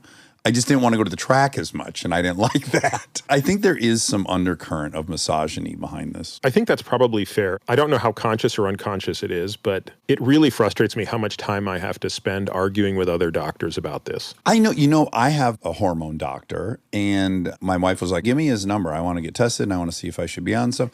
And he said, I don't do women. What? Which is very, very common. Just because they don't feel like they know enough about it? No, I think they just don't want the liability. Public consensus is so moral panicky about it. Testosterone can cause stuff. There's some liability there too. Yeah, I also think HRT in women is much more complicated. Like when I really wanted to learn this, I had to go and find people who were doing this every minute of every day, go to their clinics, work with them, see the cases. It's much more nuanced. Of course, the interesting thing is, to me at least, it is very clear that the negative effects of the HRT in the Women's Health Initiative were due to the MPA. I think there were some other factors going on, but the point is nobody uses MPA anymore. Women today use bioidentical progesterone. They use something called micronized progesterone. Alternatively, if they don't like progesterone, because a great number of women can't stand progesterone. It drives them crazy. So what you do in a case like that is they just use progesterone-coated IUDs because that gives the local protection to the endometrium. And then they're just on their bioidentical estrogen, which the easiest way to do that is typically a patch or a cream.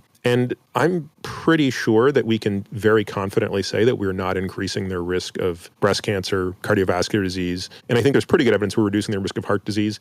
And at least for women with an ApoE4, probably their risk of dementia as well. And we're unquestionably reducing their risk of bone fracture as long as improving symptoms. Birth control is... Birth control is, but it's a lower dose. Okay. So yeah, birth control works by giving you a high enough level of estrogen and progesterone, but it's synthetic to prevent you from ovulating. Oh, okay. I'm really glad you laid that out. I think that women should feel just as encouraged to go explore that as an option for increasing your health span as a man would feel. Women don't know anything about women's bodies. We did a show about me and Liz Plank. We froze our eggs at the same time we did this show. Every time we went to the doctor, we were like, we don't know what anyone's talking about. We don't know what that is. We don't know what FSH. We don't know anything because you're not taught it. They didn't do clinical drug trials on women. We find out on accident Ambien's twice as potent in them. Yeah. You know, they don't like to study women because they have a period, and for 3 days of the month, they're afraid that their results won't be. You know, there's all these crazy explanations for why they've just not been studied, not been in trials. Stay tuned for more Armchair Expert, if you dare.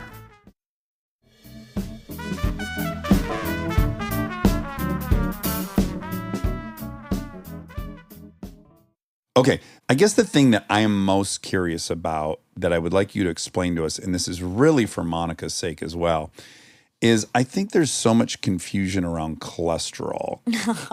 I know, if I can just tell you anecdotally what happened to me, which is I've always had really high cholesterol. And then, of course, I've had low HDL as I've been on testosterone, as that tends to be a side effect, I'm told, of testosterone. It lowers HDL. How much are you taking? I'm on a pretty average, moderate dosage. What's your total testosterone and free testosterone levels? Total is usually between 900 and 1100. Okay. That's actually what qualified me for it. Is my total T was lower, but fine. My free T was a mess. I had a ton of the binding globulin, and but that is all straightened out over the course of it. But regardless, had bad cholesterol results, and then had the plaque scan of the heart, had 0% plaque.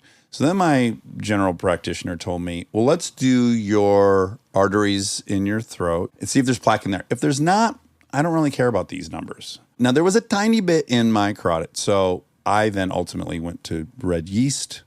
It's lowered it in the range. Everything's groovy. Monica just got some really bad. Well. Okay. Yeah, there was a mistake in the Triglycerides. results. Yes, it said I had like 600 triglycerides, and I was like, I should be dead. I don't understand. But had you accidentally eaten before? Was it not fasting? I had fasted, and so that's what my doctor was like. You need to do this again with fasting, and in my head, I was like, oh my God. But she went back a week later. The test was fucked up. So I did retake. Triglycerides were fine, normal. HDL high and LDL is also high. My ratio's good. You're above the range they want you to be in total. Yes, exactly. Yes. Above the range. And it's genetic, also definitely runs in my family. But I decided not to care too much about it. Well, he's going to tell us. So I think you should break down cholesterol for us and explain to us what ApoB is and LPA and ApoE. And there's ways for us to discover whether we need to be obsessed with this or not. Is that fair to say? Yeah. I mean, I think you probably have to start with a bit of an explanation of what cholesterol is. It's just a fat, and it's made by our body. We make a ton of this stuff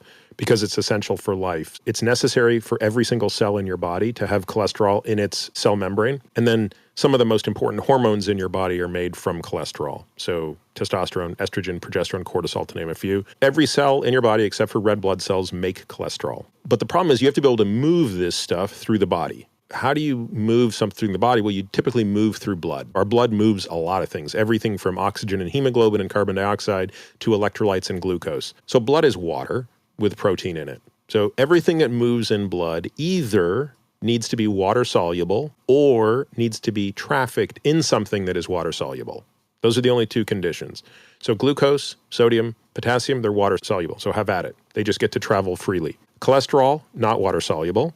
Therefore, it needs to be packaged in something. That something is called a lipoprotein. Those lipoproteins, if you separate them on a gel, which is just a technique you do in the lab, you would come to realize they have different densities. So there are high density ones, low density ones, very low density ones, and hence the name low density lipoprotein, LDL, HDL, VLDL. The observations between the relationship between cholesterol and cardiovascular disease, without telling you the entire story, which is fascinating, I'll just give you the punchline, is that the ones that have something called an ApoB wrapped around them, which are the LDLs and the VLDLs, they are the ones that go into artery walls. They penetrate the little cells of the artery wall, they get stuck back there, and they undergo a chemical process called oxidation. Once they get oxidized, that is inflammatory, and the body says, I got to go fix that, because the body thinks there's a problem, which there is.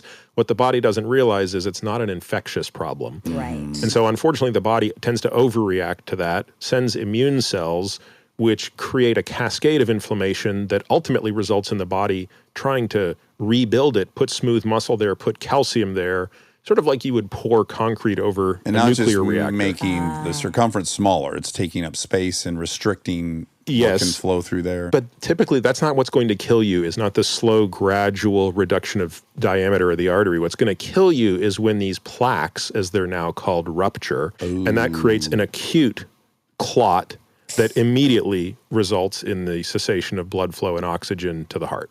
And So that's what a heart attack is, or a stroke if it occurs in the brain. Ugh, I don't want one to I don't want a pop.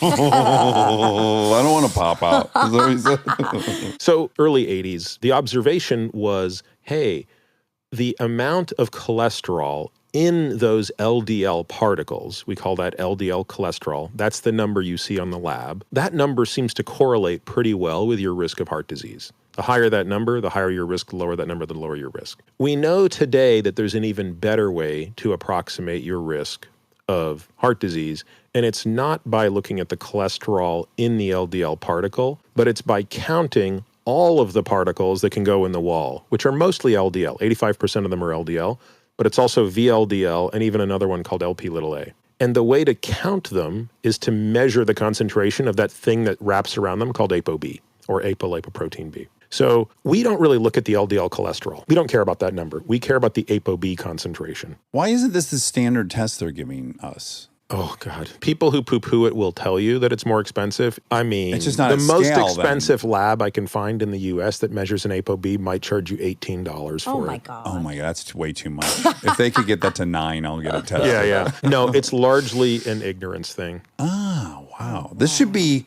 I mean, you have a lot of campaigns right now, but this one should be, I feel like, moved to the front. I might have more podcast content on this than anything else. Okay. Yeah. So this is your call. Is this the thing that sometimes they test once a year? My doctor just tested something. He's like, I'd like to do this once a year, but I don't know what it is. Breast exam? No. I mean, he did touch my breast, but no. I don't remember what it is. Okay, go on. So ApoB, along with another number called LP(a), is something that I think everybody should know. Now, LP(a) is another type of LDL particle, but it's just a really bad one. It has another lipoprotein on it called apolipoprotein(a). Part of the reason here, the nomenclature really sucks. Yeah, these are bad. These are just bad names. Yeah. Like if you were writing a movie about this, you'd come up with way better names. No, I feel like I have a lot of your story imprinted in my brain, but once we get to this cholesterol thing, I haven't even attempted to cement them in. I'm like, there's too many acronyms. Now, really quick, I think a lot of people have a spurious idea that your cholesterol is directly what you're eating. That the cholesterol that's in your food is what becomes the cholesterol in your body, but that's not true, is it? Correct. The biggest determinant of your cholesterol as it's measured in your blood is genetics. Again, all but the red blood cell are making the ample amount of cholesterol. The cholesterol you measure in your blood only represents about 10% of your total body pool of cholesterol. And you could eat a cholesterol-free diet in theory and still make tons of cholesterol. Absolutely. We don't absorb very much of the cholesterol we eat. There are certain people who have a genetic mutation, I can't believe I'm about to say this, in their ATP binding cassettes. Oh, that's what Monica has, an ATP binding cassette mutation. Yes. In G5 or G8? Do you No, I know don't which one? have that. G8. It's just G8, yeah. I was combing over our labs pretty extensively. Yeah, so there are some people that have these mutations in these transporters where they will actually absorb some cholesterol from their diet, but for most people, the cholesterol in your diet is too bulky to be absorbed. And instead, what we're absorbing is just reabsorbing the cholesterol that we're making. So there's a pool of cholesterol that we make, mostly in the liver, that gets recirculated throughout the body. And cholesterol homeostasis is the balance between those. Well, I'll tell you when I had my own anecdotal experience with it was I did go vegan for a full year. And at the end of that year when I got my tests, cholesterol was exactly the same. Clearly, my intake of cholesterol had diminished greatly and zero impact. And that's when I was like, oh, this is so clearly genetic. What are triglycerides? So triglycerides are the storage form of fat. A free fatty acid is just the most efficient way we can store energy in the body. So it's just a string of carbons with hydrogens on them, and breaking those bonds liberate a ton of energy. So how would you store those? So you take a 3-carbon backbone and you put a fatty acid on each one, hence it's tri. So triacylglycerol or triglyceride. Those lipoprotein things are carrying triglycerides as well as cholesterol, because triglycerides also don't dissolve in water. So I need to get tested. And what test do I request? An ApoB? A standard lipid panel, but make sure it includes an ApoB and an LP(a). Okay. And if those are normal, we're fine. Well, again, it depends what normal is. I have a much more aggressive standard for what normal is. And this is one of the things I talk about in the chapter on heart disease. I say this is where I think we're really failing on heart disease prevention. You know, heart disease is still the leading cause of death globally and in the US, and it's also the leading cause of death for women and men. It's kind of like numero uno just across the board, and it doesn't need to be. And the reason is we're really missing the boat on the causality of ApoB. There are certain things where we're, I think, pretty smart about understanding causal risk. So smoking is causally linked to lung cancer. That doesn't mean that everyone who smokes will get lung cancer, and it doesn't mean that every person with lung cancer smoked. Neither of those conditions are true. but there's no disputing the causal relationship between smoking and lung cancer. And so our approach to preventing lung cancer must involve not smoking, not doing the following. It doesn't say smoke when you're young, but once you look like you're going to get lung cancer, we're going to tell you to stop. Right. Once we see small cancers, we need you to stop. No. When you have a causal risk factor, you have to eliminate it on day one. ApoB is causally related to atherosclerosis. How do you lower your Yeah. APO? So there are clearly dietary ways to do it. My view, and this is very unpopular, is do not use your diet as a primary tool to lower your cholesterol. Use your diet as a primary tool to control your metabolic health. And for some people, that diet will also produce a favorable lipid profile. For some people, it will not. So I then will bolt on pharmacology. We have more pharmacologic tools to control ApoB than any other thing that matters in chronic disease risk management. that's great news. Yeah. Whereas some people say, but if I subside on only, and they have some obscure plant diet, my cholesterol numbers go down. I say that's great, but the problem is you're also protein deficient and you're carbohydrate intolerant, and there's all these other things going on. So you have done something cool in that you've used this dietary strategy to manage your lipids, but I want to use nutrition to manage amino acids, to manage muscle mass, to manage insulin sensitivity and all those other things. So the short answer is there are lots of dietary ways that you can impact lipids, but I treat those like the tail, not the dog. And this is where we And get the into statins would be Statins are one class. There's like Yeah. 5 classes of drugs. Statins are the most ubiquitous, but they also have the most side effects. I know we're against No one likes this. them. And then when I point out that I eat red yeast, which has lowered it, they go, yeah, there's a statin in red. And I'm like, yeah, but I'd rather pay the red yeast farmer than Big Pharma Yeah. for their solution. I don't know why they're mad when I say I do red yeast. I get the same effect. Yeah, I mean, red yeast rice is the original statin. It's basically what Prevestatin is, the sort of least potent of the statins. Okay, we got it just quickly. There's so many things in chapter 17 I liked a lot. And it's fun, and you acknowledge it. You're like, this chapter's almost doesn't feel like it should be in this book. It came close to not being in the book. Yes, because between chapter 16 and 17, you transition from physician, chapters 1 through 16, to patient, chapter 17, which, of course, is impressive as all your academic achievements and the many different career paths you've had. I will never be more impressed by a man than when he admits his many, many shortcomings and failures. That's the bravest. That's the most heroic. That's what I respect the most. And you're pretty brutal on yourself, which I enjoyed. It was almost like listening to someone in AA, which I'm a member of. It's the only place I get to hear that kind of rigorous honesty and taking account and doing an inventory of one's behavior. And yours is pretty fucking abysmal.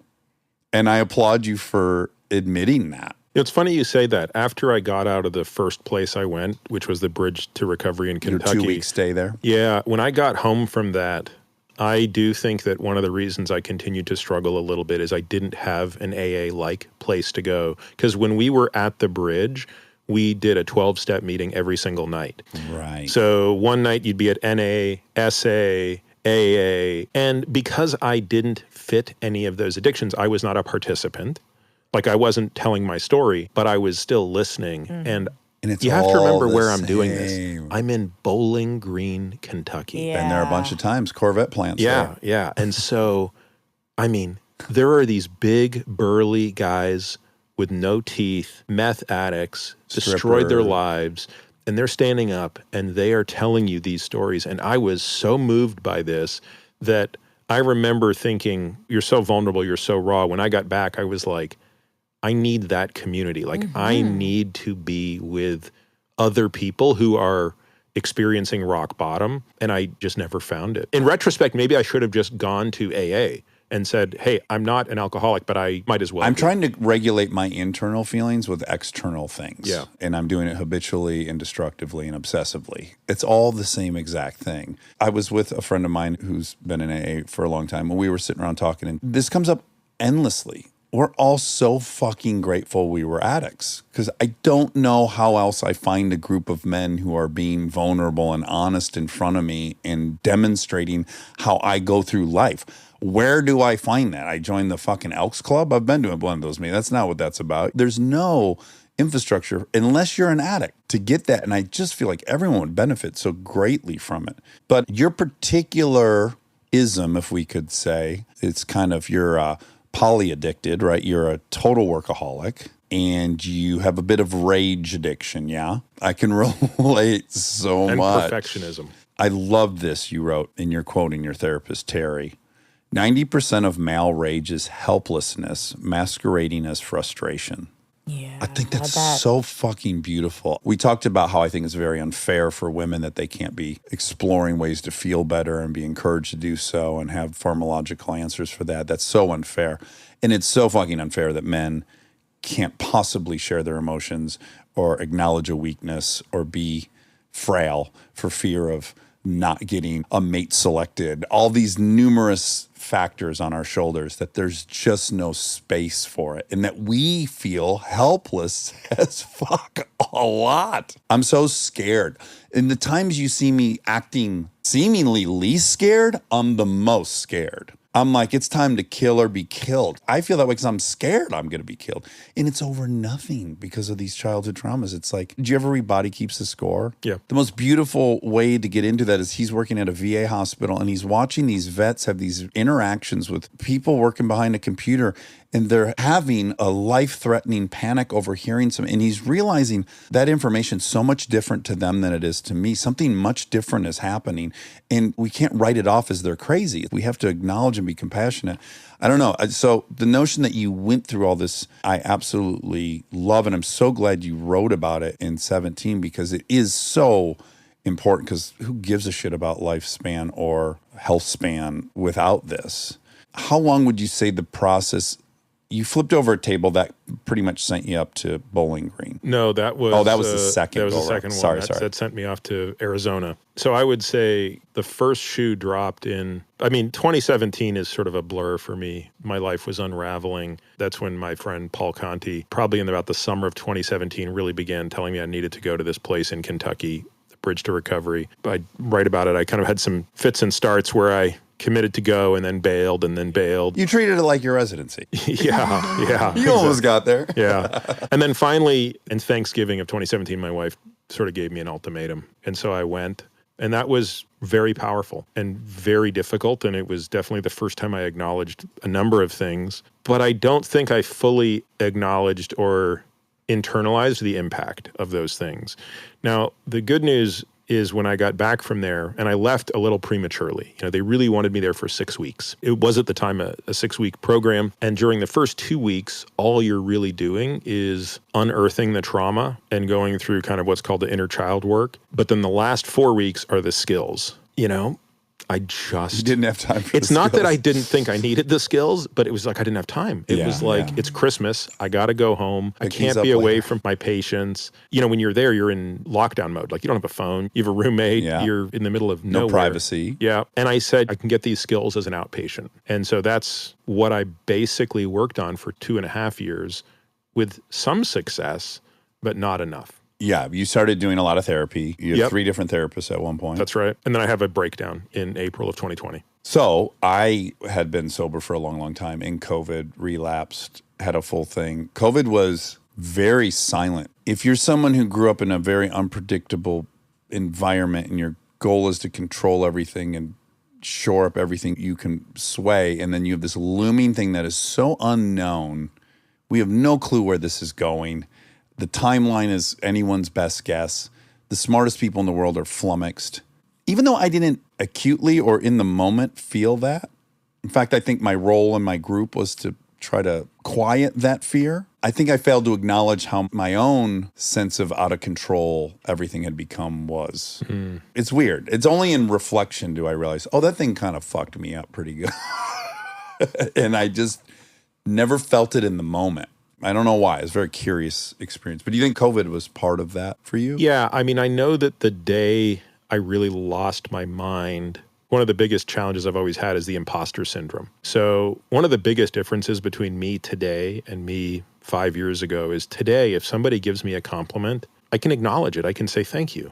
Yeah. And I don't feel like what I used to feel, which is, if you only knew. Like, I would get so angry when someone complimented me before. I wouldn't show them that. Right. I would smile. Yeah. But inside, there was such a seething rage. You're so full of shit. Yeah, You're like, a fraud. You don't deserve You don't this. know anything about me. You don't know what a horrible piece of shit I am.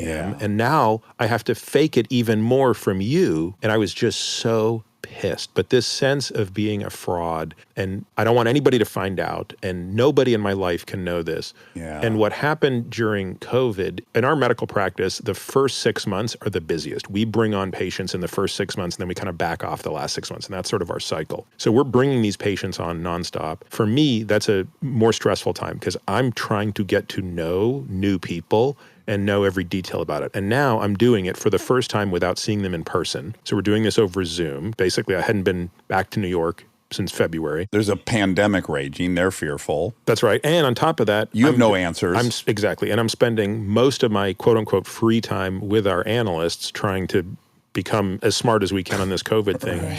And so on that particular day, I remember being overcome with a sense of confusion about the patients. And I couldn't, for the life of me, remember what was the issue with this guy and what was the issue with that guy. And I was sort of venting this to our practice manager, and she was trying to make me feel better. She was saying, look, you're doing the best you can. Like, I think everybody's pretty understanding. But the more she tried to comfort me, the more angry I got. And that's when I just went ballistic. Yeah. Well, the only thing worse than being complimented is to be pitied. Yeah. So we were on the phone, and after I got off the phone with her, I was at home. I threw a table across the living room and just started destroying the house. Wow. Yeah, like a child. Yeah. Because that's how you felt. Yeah, helpless. I mean, that's exactly the word. So you go through the different tools you've picked up, DBT therapy being one that you're a big proponent of. This concept, which I love, is evaluating your life as opposed to virtues that you would list on a resume versus virtues that would be read at your eulogy, and how there's almost no overlap there. The things we pursue for our resume versus what someone's going to say when they remember us. They're not going to mention where you went to college. Who would do that? That'd be psychotic, right? When you start thinking of that being your North Star, the eulogy is very powerful. Another thing that was in the chapter 17 that I love is a patient of yours that was highly successful saying, I need to be great so that I don't feel worthless. God, I can relate to that. This is an epidemic amongst some of the most successful people, and it's very interesting how outward success might even be inwardly negatively correlated with some of these things. I was going to say there's almost no correlation between external and internal, and it might be negative. Yeah. I think anyone driven that compulsively is compensating for something, trying to heal something with the wrong medicine. And then I was thinking about, a few things. Of course, when you talk about your kids, I think you and I have told ourselves the same lie, which is I actually have never raised my voice at my girls, or maybe a couple times when it was like time to stop hitting someone. But in general, they've never seen my temper, ever. Directed towards them. Directed towards them, never directed towards their mom. And for the most part, they've really only seen about 8% of it out in the real world. I got to do a dust up in Austria last year with a parking attendant that wouldn't let my kids go to the bathroom. You know, there's been some moments. But what I've lied to myself is that it's not towards them, so why would that scare them, right? They know I would never shine that on them. But then I go back and I think of the alcoholic stepdad and how the environment changes, how the air in the room changes when someone is in that rageful state.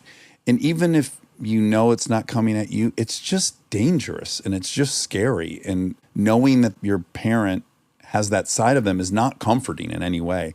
And so I've really had to confront that recently, like, just because it's not aimed at them doesn't mean I am allowed to do it at all in front of them. And then getting honest with myself, so I have a technique. So in traffic, you say, like, if someone cuts you off, I'd love if that was the only reason I get upset. I don't get upset just because someone cuts me off. I'm looking in my rearview mirror. I'm policing everyone around me. If I see a guy working his way out, I'm already mad about this person way before they cut me off, right? I'm on it.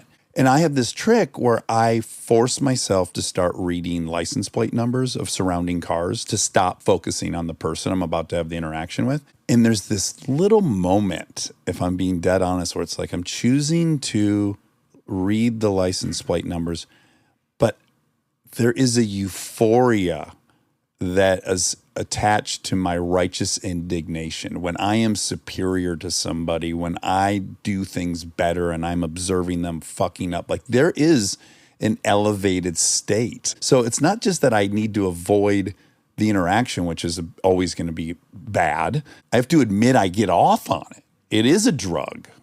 I like being righteous. Terry Real, who's one of the therapists I work with, and you quoted Terry a moment ago, makes this point about rage, which is it's a bit of a sneaky drug because in the short term, the grandiosity that comes from it actually is a form of one-upmanship that makes you feel good. The real challenge with it, and this is where I really began to understand my limitations, it was the shame that follows it and how much it just sets you back. It's the ultimate Pyrrhic victory. It always is. And so I think today that might be one of the single most important insights. To this day, the most important lesson I've learned is not that I will stop making mistakes. It's how much can I shrink the period of time between when I make a mistake and when I rectify. So I rarely get angry in a car these days. I want to say for the record, me too, but it's been a 15-year journey. Yeah. By the way, at one point, I pulled a guy out of his car and almost killed him, same. like in San Diego. Literally in an intersection, got out of my car, went to a guy, pulled him out of his car, and was about to slam his head in the door. Yeah. For giving me the finger, by the way. That was the offense. Yeah. So a couple months ago, I'm in the car with my middle child. We were at the airport, and I was kind of going back to pick up the family. So I had got the rental car that I'm pulling back.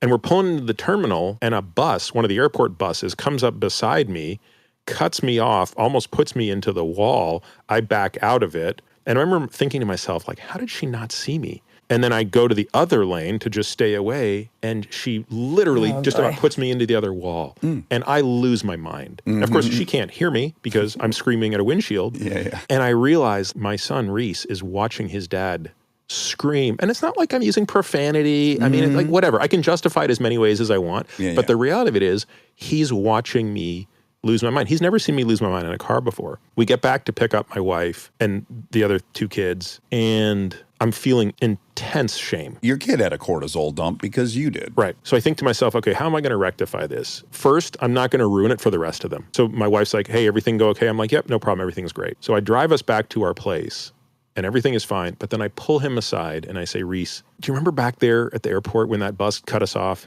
He's like, yeah. And I said, do you remember how I yelled at that woman who was driving the bus? Yeah. I go, it wasn't right, buddy. And I just sort of had the discussion with him. Now, I got to be honest with you. I don't know how much of that he remembers, internalized, whatever. But I felt like the shame just went away. And that shame would have stayed with me. It would have created more bad behavior. It's how you interrupt the cycle. That's right. I'm sure you guys have both listened to 100 times David Foster Wallace's commencement speech, This is Water. Yes. And what you just said reminds me a lot of that. That's what he's talking about. It's the choice. You can sit there and indulge the fantasy of getting the guy out of the car back there or just screaming at him and telling him what a horrible driver he is. Because, by the way, he is a horrible driver. Yeah, objectively. But guess what? I am too. I fucking cut people off. I'm in a hurry. I see it because I'm guilty of it. My wife doesn't even see it because she doesn't behave that way. But here's the point. You choose to think about something else. And that, to me, is the most important part of all of this. I can choose how I repair this.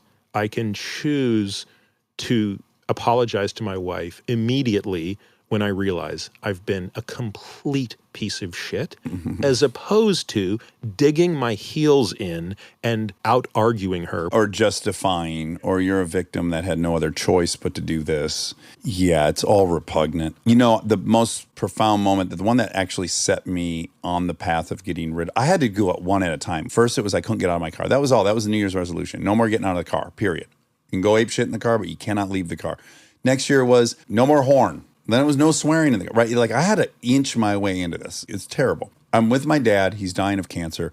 I'm there nonstop for 3 months. And I'm looking at a man that was never bested. He got into it with everybody. I can't tell you how many dust-ups we've had at gas stations and grocery stores and everywhere he went. He's like alpha in the dictionary. And I'm looking at him and I'm like, you won all the little battles and it's caused you to lose the war. This killed you. It was quite obvious to me, and I don't want to get too woo-y or whatever, but I believe that's what killed him. His insane aggression and that rage, what it did to his body chemically, and then how he then dealt with the shame of it by eating too much. You know, this whole system really, I think, I was like, oh, that's going to be you. You're going to win every battle and die at 60 unless you knock this off. And I had to frame it that way, or I don't think I would have ever been able to really confront it. This has been so awesome. You're an intimidating person to interview because you've been so brilliant on so many other podcasts. You come in with a bit of a track record. It's kind of like people who directed Jim Carrey movies in the 90s. If it didn't make 100 million, what a failure they would be, because they all made 100 million. I would want everyone to read Outlive. It's so well written. It's a lot of complicated concepts and medical stuff that's made incredibly simple. You have a real art for speaking to the layman. It's just very beautifully and simply written. And you read it. I'm going to tie you with Sam Harris as the most pleasing voice to listen to. Wow. Yeah, very calming. There's something very calming about they're your not voice. dissimilar voices. They're not at all. Yeah. You're speaking faster than Sam, though? I love listening to Sam. I'm a bit self-conscious about my reading and was not planning to read it. I am slightly dyslexic. Okay, great. I do have a difficult time reading out loud, especially. It's so bad that once my middle son and my daughter got to the point where they could reading them bedtime stories, they were catching my missed words. Same. And my flipped words, which I thought was wonderful, by the way, because I was like, well, they're okay. Yeah. So then last summer, Rick and his wife and kid were staying with us for a couple of weeks. And Rick said, hey, do you mind if I start recording my audiobook? Because, you know, Rick's got this book, The Creative Way. He was on to promote it. Rick said, hey, do you mind if I start recording here? I'll bring my whole team, like, we'll just take the basement and do it. I was like, yeah, great, no problem. So Rick's down there doing a little bit every day recording.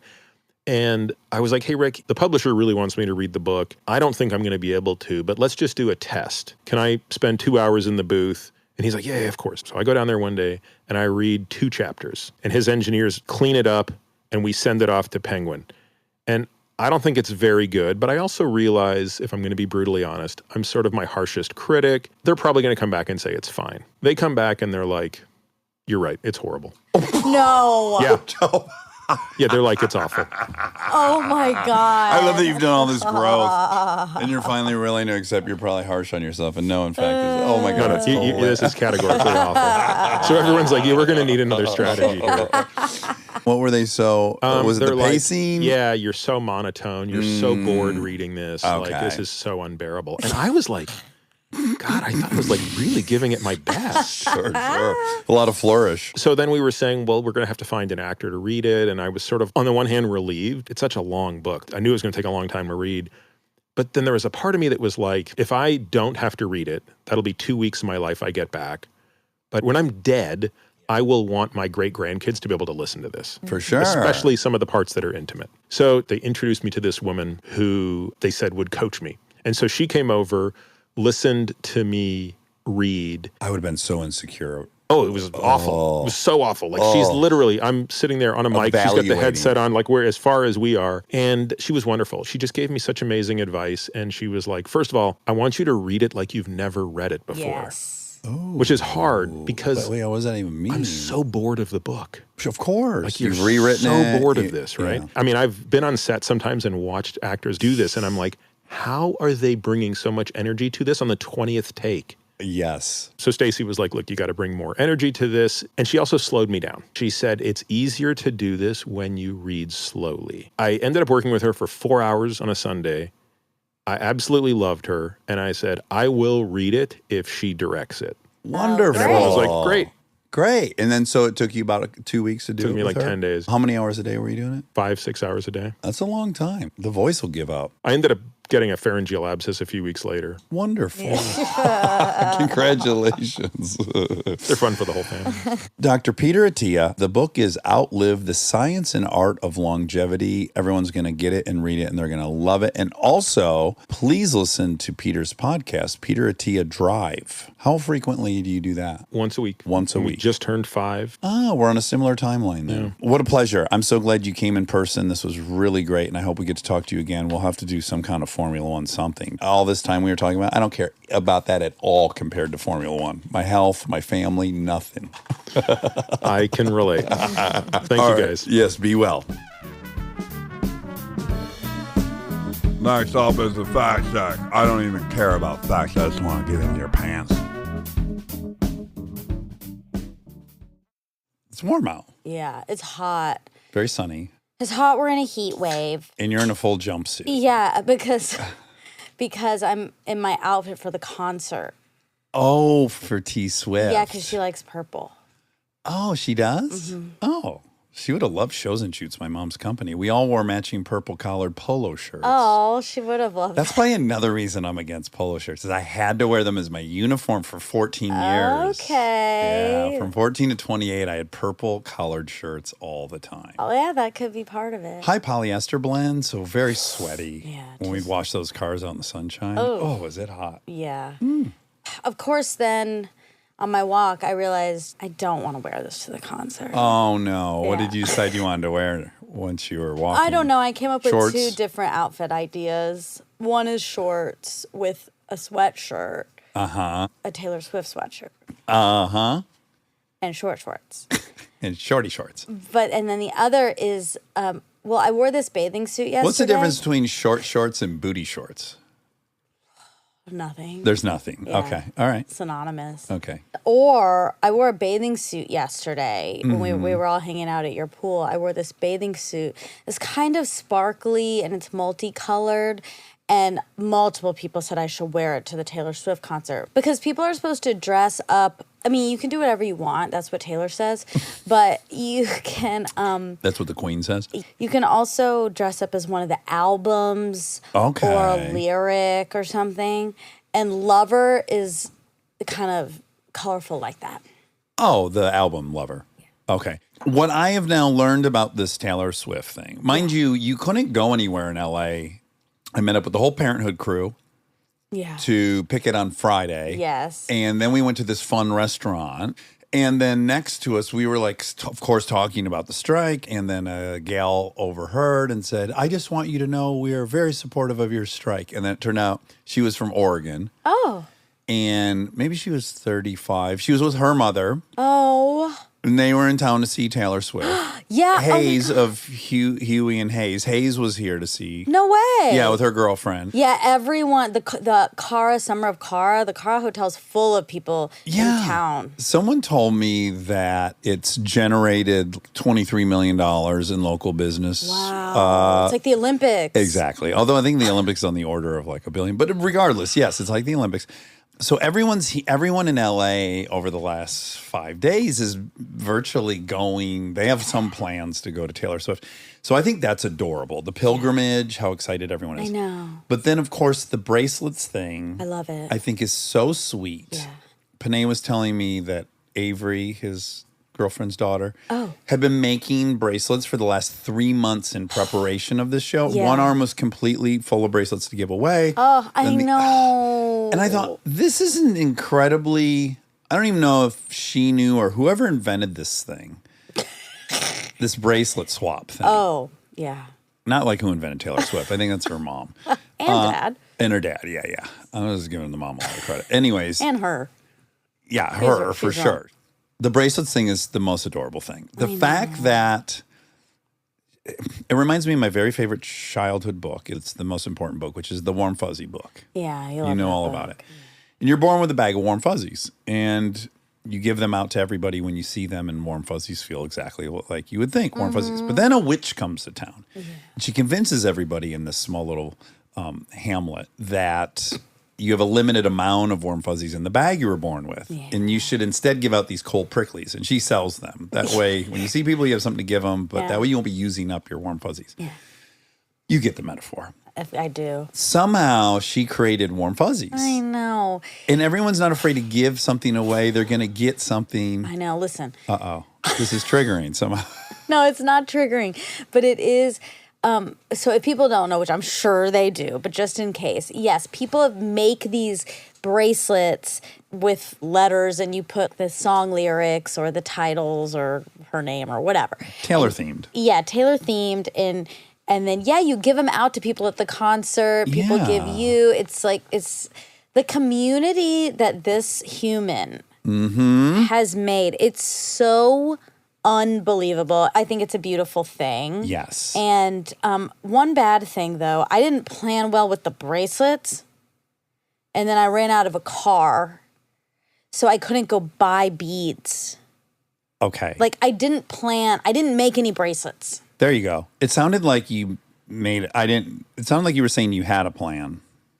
No, I mean, the You plan shit would the have bed been on the to bracelets. make bracelets, and then but I didn't. You didn't make any bracelets. Yeah. And then on Saturday, I was like, oh my God, the bracelets. Like, I have to Yes. make so many in the next 48 hours, but I have to buy these beads. How will I get to buy these beads? Luckily, Molly had, Some extras. she had a whole bunch of beads, so she made me a couple bracelets. Okay, great. So you're not coming completely empty-handed. Yeah, but I only have 4. Hey. I know, and I'm the opposite of, I'm like not a good Swiftie because I feel anxious about giving them away. Yeah. Yeah. Well, because they But- were made for me. If I made them myself, I wouldn't care. Okay.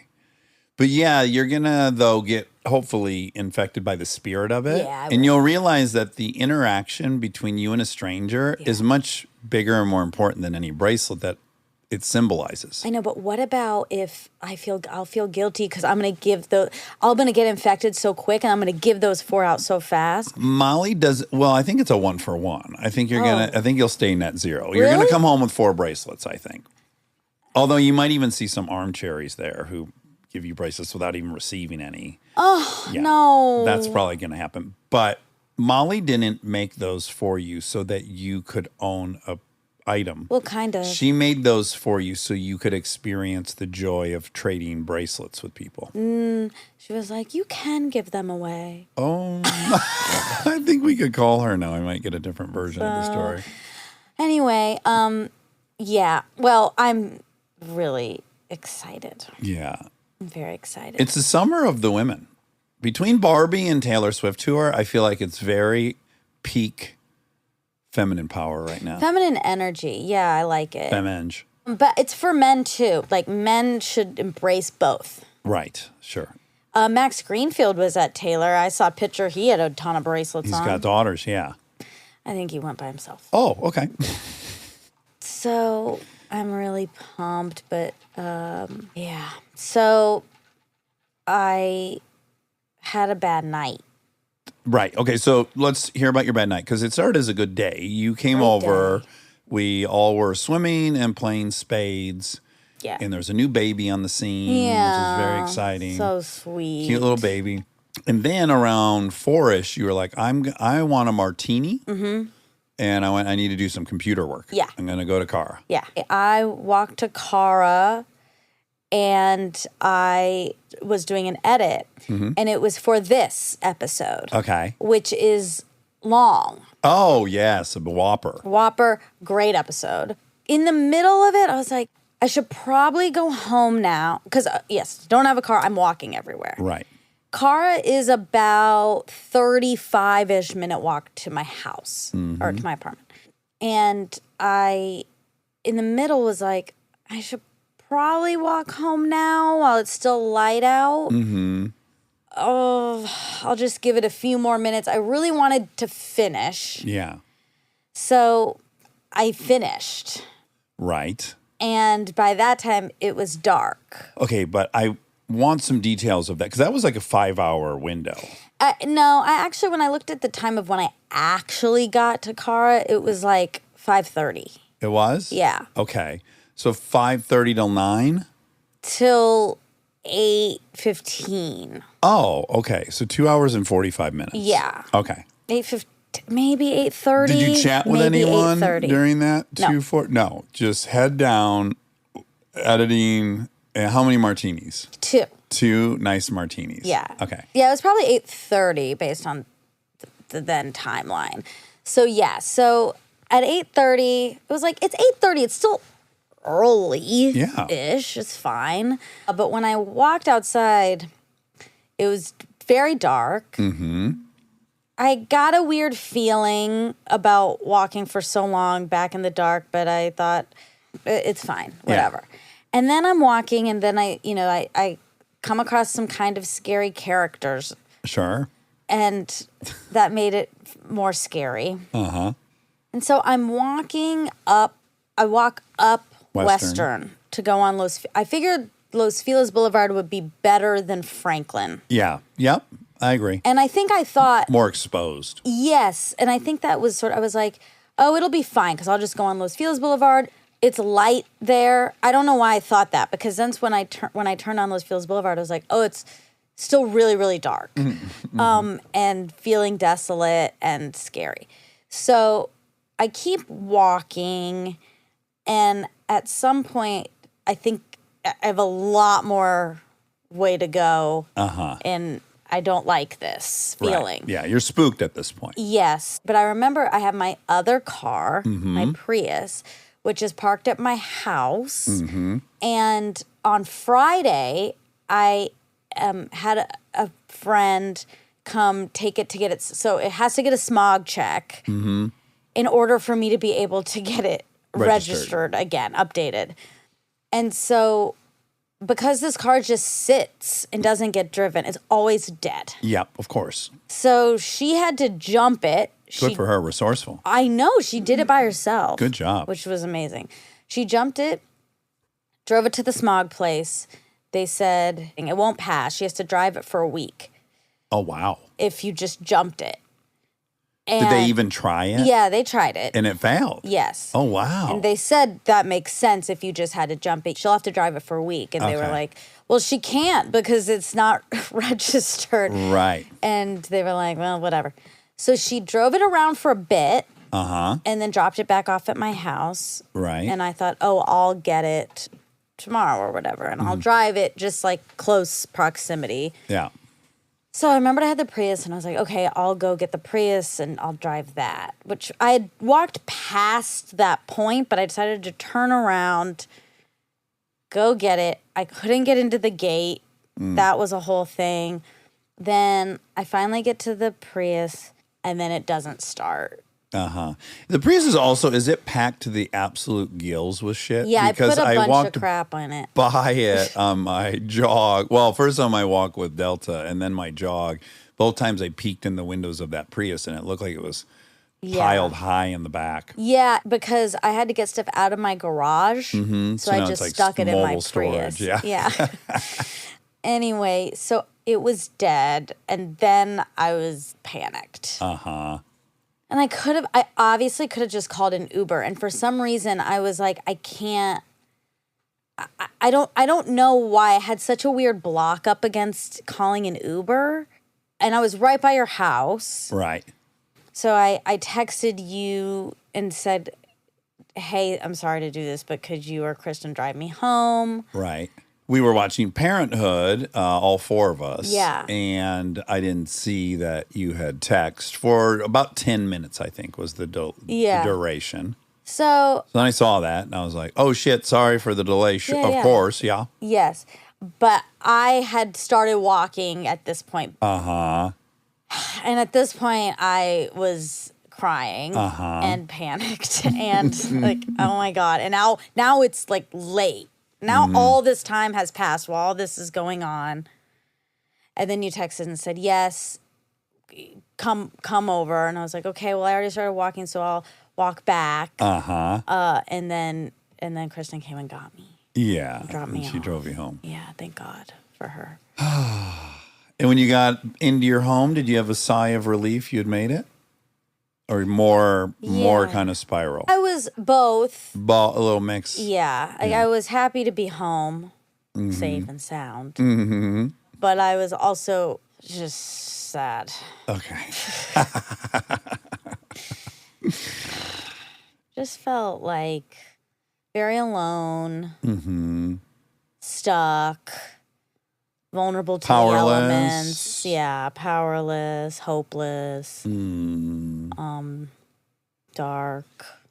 Did you have any specific fear? Was it just an ominous general, I don't want to be doing this? Or did you have actual fears of being physically attacked by a stranger? What were the fears? All of it, but a lot of like being attacked. Like I was very aware of how small I was. I was just like, oh my God. You were feeling very small. Yeah. Yeah.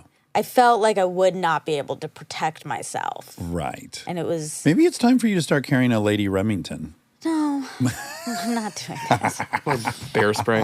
Yeah, so... Well, I'm very sorry you had that evening. It's okay. After such a fun day. Took a turn. Yeah, it did take a turn. I have to be better about timing I have to know my limits. Uh-huh. I shouldn't walk in the dark. That's not for you. We talked about this even just earlier in the day, where the walk to my house feels at this point, because I do it all the time during the day. It feels 5 times a week. Yeah, or sometimes more.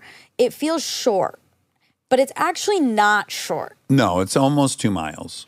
Yeah, and so in the day it doesn't matter, but at night I was realizing like there's a lot longer of me doing this Yep. Yeah. and feeling like this. And you're going to cross A lot more Vermont. There'll be some activity at Vermont. Yeah. There's some bus stops. You're going to see some more characters. Yeah. Yeah. Anywho, so yeah, so it was a bit of a rough night. But then I took some electrolytes today. And you're rebounding a little bit? Yeah. Bouncing back? Okay, good. Big plans tonight? And I have big plans tonight. I have to definitely be back. To Rally. You got to be back 100. to, yeah. I will. She'll get me there. Yeah. Yeah. 3.5 hour show, right? It's like, yeah. You might have to take a nap between. No, I don't that? have time. Okay. It's okay. I can do it. It'll be great. It'll be great. Seems silly that she's here in town and isn't coming over to the attic to Tell talk. me about it. I know. It's But never going to also- get more convenient for her. I know, except I don't know how she could possibly talk. You're right. She must be on vocal rest. I don't know how. She's doing so many shows. Yeah. For so long. Dancing. Unreal. I bet she is expending in that 3.5 hours in the much. 15 to 2,000 calorie range.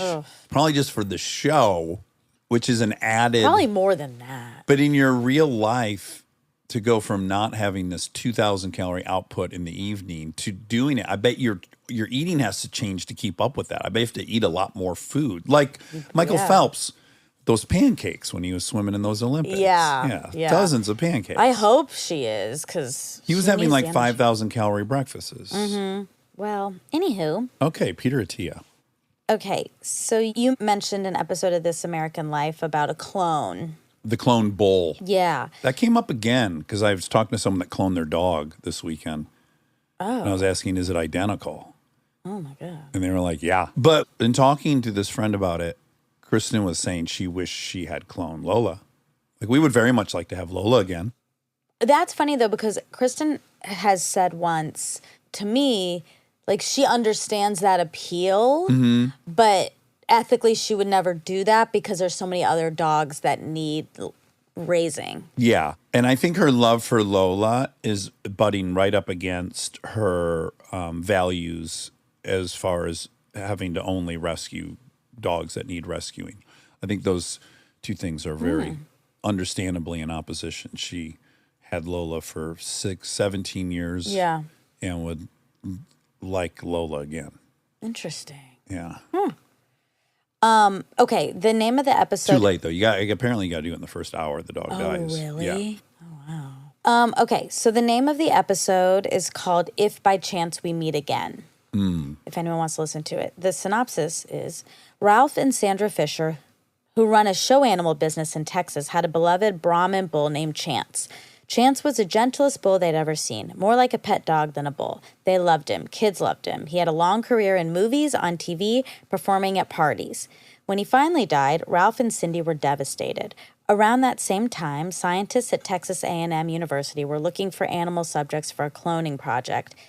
They already had some tissue from Chance because they had treated him for an illness, so Ralph and Cindy offered up Chance's DNA for the experiment. Second Chance was born, and he was eerily just like Chance, except he wasn't, Second Chance was born. Come on, that was clever. which they found out the hard way. You think on the surface it's about that, cloning a bull, but obviously it's much more about trying to recreate things that gave us so much joy or happiness or love or whatever. Exactly. Larry and I, on a walk during our vacation this summer, we're talking about doing Parenthood as a reboot or whatever, whether or not everyone would want to do that or not want to do it. And we're both like, yeah, I mean, that was the greatest experience ever. Of course, we'd want to do that again. But also, is it like trying to go back to high school and having the same experience? Yeah. You know, it's very tempting to try to have the same experience over again, but it doesn't necessarily mean you can. I know. You Now, maybe it can't. could be something completely new and also special, but it is interesting to just pump the brakes and go like, am I trying to basically have a feeling that only existed between, or how old was it? Probably 33 to 40. Yeah. Yeah, it's not going to be the same. Yeah. Well, he talks about an interview for med school, I think, or a residency, for something, where he told the interviewer that he had thought about killing someone. Yes. And then that ended that interview. But that's a ding, ding, ding for this Friday's Armchair Anonymous. It is? Thinking about killing somebody? No, bad job interviews. Okay, but I was like, man, I don't remember. Yes. So that's a ding, ding, ding. And an Easter egg. And a preview. And a duck, duck, goose. Okay, did The Wire come from the book called The Corner? The Corner, A Year in the Life of an Inner City Neighborhood by David Simon and Edward Burns, both also created The Wire and released 2 years before The Wire. The Corner is commonly referred to as the prequel to the HBO Powerhouse series, despite having no reference to its characters. I'm reading like 4 books at once right now, which is getting a little hectic for me to keep. 2 different guest books. Yeah. And then 2 other ones I started. And one's just for fun. I almost never read for just straight fun. Yeah. But I'm reading this Mike Nichols biography for just straight fun. Oh, cool. And it's so interesting. It's crazy. Wow. Yeah, I didn't know shit about Mike Nichols, other than he was a brilliant director when I was growing up. He had directed all these amazing things. I know that everyone loves him. I didn't know he was one of 2 of the biggest comedy duo of the 70s and 80s with this woman. Really? Yeah, he had a stage show that then became a Broadway show. They did like every TV show, and they did sketches in improv, and they're like the first really famous. And so he was like a huge comedian before he was a director. Oh, my God. Yeah, very interesting. Yeah. And alopecia, got a vaccine when he was a kid, and got alopecia from it, and grew up bald with no eyebrows in school. Whoa. Terrible childhood. Then wanted a wig really bad. Much of his life governed by this whole thing of having no hair, and then finally getting a nice wig for himself when he was making money. So he was wearing a wig? Yeah, wow. I think eyebrows you would attach and everything. Wow. Huh. Never knew that. Okay. He said that cancer has had an 8% improvement in survival over the last 50 years. The overall cancer survival rate was 49% in the mid-70s. It currently sits at 68%. It used to be a 49% survival rate, and now it's a 68. So you would go 19 divided by 42 would give you 0.45. The life expectancy has increased 45%. Oh, wow. Yeah. So a lot more than 8. I still haven't done my heavy lifting. Okay. Yeah. Just updates. I haven't done that yet. You haven't done any deadlifts. I haven't done Gotta any get you farmer's carries. That's what he wanted me to do. He wants to I see you haven't doing a done lot of that. farmer's carries. I think you should be aiming to have me slung over one shoulder and Rob slung over the other, and you do a fireman carry across the driveway with both of us. Up and down the staircase. Oh my God, one lap of the staircase. Yeah. Going up would be less scary than coming down, don't you For think? us. Yes, for Yeah. us. Seems reasonable. Seems like That's something a I goal could you could definitely hit. do. Let's see. Okay, the Joseph Campbell quote. He has a lot of quotes on bliss, but the main one is, if you do follow your bliss, you put yourself on a kind of track that has been there all the while, waiting for you. And the life that you ought to be living is the one you are living. Follow your bliss and don't be afraid, and doors will open where you don't know they were going to be. So he likes that book, Hero's Journey. A lot of people like Hero's Journey. I think it was the first very popular expose of the stories that we tell, how we're governed by stories. I think that's the first one that got really kind of pop acceptance, that we run on stories. I think people think that sounds lofty and arty and show businessy. I don't think it's show business. Well, so many people you hear interviewed that are in show business are like, I'm a storyteller. The people love to say that. I'm a Oh, yeah. storyteller. Well, And I that can is imagine it gets a annoying. little nauseating. So I think it might be confusing, like story as in turning on the television versus we're all in a story where we're the lead and we've constructed it, and 100% of us are. And there's having nothing to do with art or show business. No, yeah. I think people get that it's like the narrative in our own head about our life. Yeah. We are making that up. Right. Yeah, I mean, you hope you're the center of your narrative. When we saw Barbie, Liz accidentally insulted me. She didn't mean to, but she said, I should rephrase. She didn't insult me. She said something that I took as an insult. There we go. That's better. She said I was Skipper. Okay. And you know what that means? What does that mean? Skipper is Barbie's little sister or friend or something. Okay. And I was like, no, I don't want to be Skipper. Mm-hmm. Like, I don't. But who had she made herself? Has she given herself any? Barbie. She wasn't doing that. She wasn't like, I'm Barbie and you're Skipper and you're. She wasn't doing that. She was just saying, like, you're Skipper. And she said, no, I love Skipper. And I was like, yeah, everyone loves Skipper. Everyone loves the best friend. Everyone loves the secondary character. I get that. But like, I always feel like that. Mm-hmm. Like the second banana. Yeah. The best friend in a movie. Yeah. Mm-hmm. So it's good to make yourself Barbie in your own story and not be Skipper. Right. You know. Unless you think Skipper's cooler, then you should be Skipper. No, but you can be the cool version of Barbie, but you should still be at the center of your life. Yeah, but then in that would just be Barbie's the best friend in Skipper's story. Right. She's the best friend character. Yeah, but it's you like shouldn't try, because I will say, you shouldn't try to be Barbie. You should be what you are. You should be and then everyone else, all the other characters are that lead character's best friends. Yeah. No, that's true. It's just the way, it's like in this story that's about Barbie, this world is based on Barbie. Status. I don't think it's good to walk around feeling like you're always going to be number 2 or second best or the other friend or something. In the world, which if we're mirroring Barbie land, Barbie's the center of that world. Right. Yeah, you should be the center of your world. Yeah, I think so. And everyone is, I think. Everyone's the lead of their own story. I think a lot of people move through life not feeling like that. I think a lot of people move through life feeling like I'm second. I'm not enough. I'm on this side when everyone else likes this type of person. I'm not that type of person. So I think it just leads to insecurity and also. But I think Barbie has that too. Like everyone has that insecurity and fear. But do you think that your existence is only meaningful because you're friends with this person? I think most people have an implicit, they have their own value and they're only concerned about their trajectory through planet Earth, not how they can service their friend. That's not their story. Like, I'm going to be the best companion to this person. I think everyone's just motivated by their own selfish desires and plans for their life.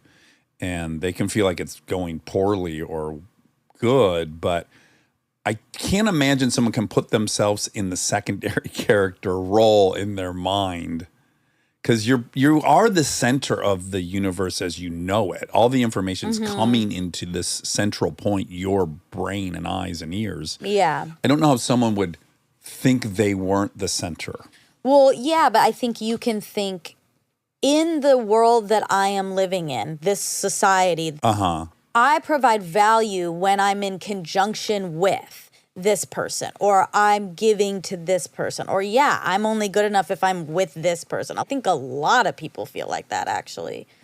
Still being the center of their world, but understanding that the way society is written, or feeling like the way society is written, they're a side character. And I think it's not good to think that way. Right. I wondered, though, if the solution is for everyone to think they're the captain of the cheerleading team, or be realistic. There's only one captain of the cheerleading team, but my life is just as important and relevant, not being the captain, not being Barbie, not being that version of a human. Yeah. I think it's understanding and contributing to a world where we don't make Barbie the most valuable person, where everyone is equally valuable, and that you do recognize that this person has as much to offer as Barbie. Skipper has as much to offer as Barbie. So it's not Skipper's Barbie's best friend. It's Skipper's a person. Right. She Then hangs Barbie's with Barbie. a person. Barbie's They one hang of her out friends. together. Then there's this, And Ken's around. Ken's there. Yeah, he's present. Anyhow. Okay, let's see. I think that's it. Oh, this is so overdue. This is like 5 episodes overdue. I was saying birds were cold-blooded. A lot of people pointed out that they're warm-blooded. So I was just totally wrong on that. I thought they were cold-blooded like reptiles, and I was wrong. I should have fact-checked it, but I think I just believed you. Well, she didn't correct me. I think she was being right. polite or something. Yeah. Or maybe she didn't hear it. Maybe she didn't hear it. Who knows what happened? But I definitely said it, and people pointed out that that was wrong, and I concede that that was wrong. Okay, great. But it does help me explain, because what is new in dinosaur land is a lot of people saying they were warm-blooded. Forever they thought they were cold-blooded, like reptiles, because they Right. look like big lizards. Yeah. And then, there was a movement to say, well, really, they were birds. And then they started putting feathers on Tyrannosaurus Rex when they would make models of it. Yeah. And so sometimes Tyrannosaurus Rex now have feathers. Yeah. But this explains how they were like, no, we think it seems to have had the eating pattern of a warm-blooded animal, yet we thought it was a reptile. But now that it's a bird, now see, it all kind of makes sense. Now that I know birds are warm-blooded. Yeah. But I thought that was a uniquely mammalian quality. Well, that's good. I'm glad that got cleared up. Yeah. I'm so sorry. I'm shit the bed on that one. Mistake. Pretty embarrassed, too. Well, That's a big one to not know. I feel like that's, for someone who's supposed to be into animals and crows, who has I got so many tattooed all over my body, you'd think I would have taken the time to learn. you can only learn so much. It's okay. All right. Well, that's it. Okay. Lovely. Peter Attia. We've been texting a bunch. Cool. There's a lot of racing gossip for he and I to engage in, which has been pretty fun. Very fun. Yes. All right. Love you. Bye.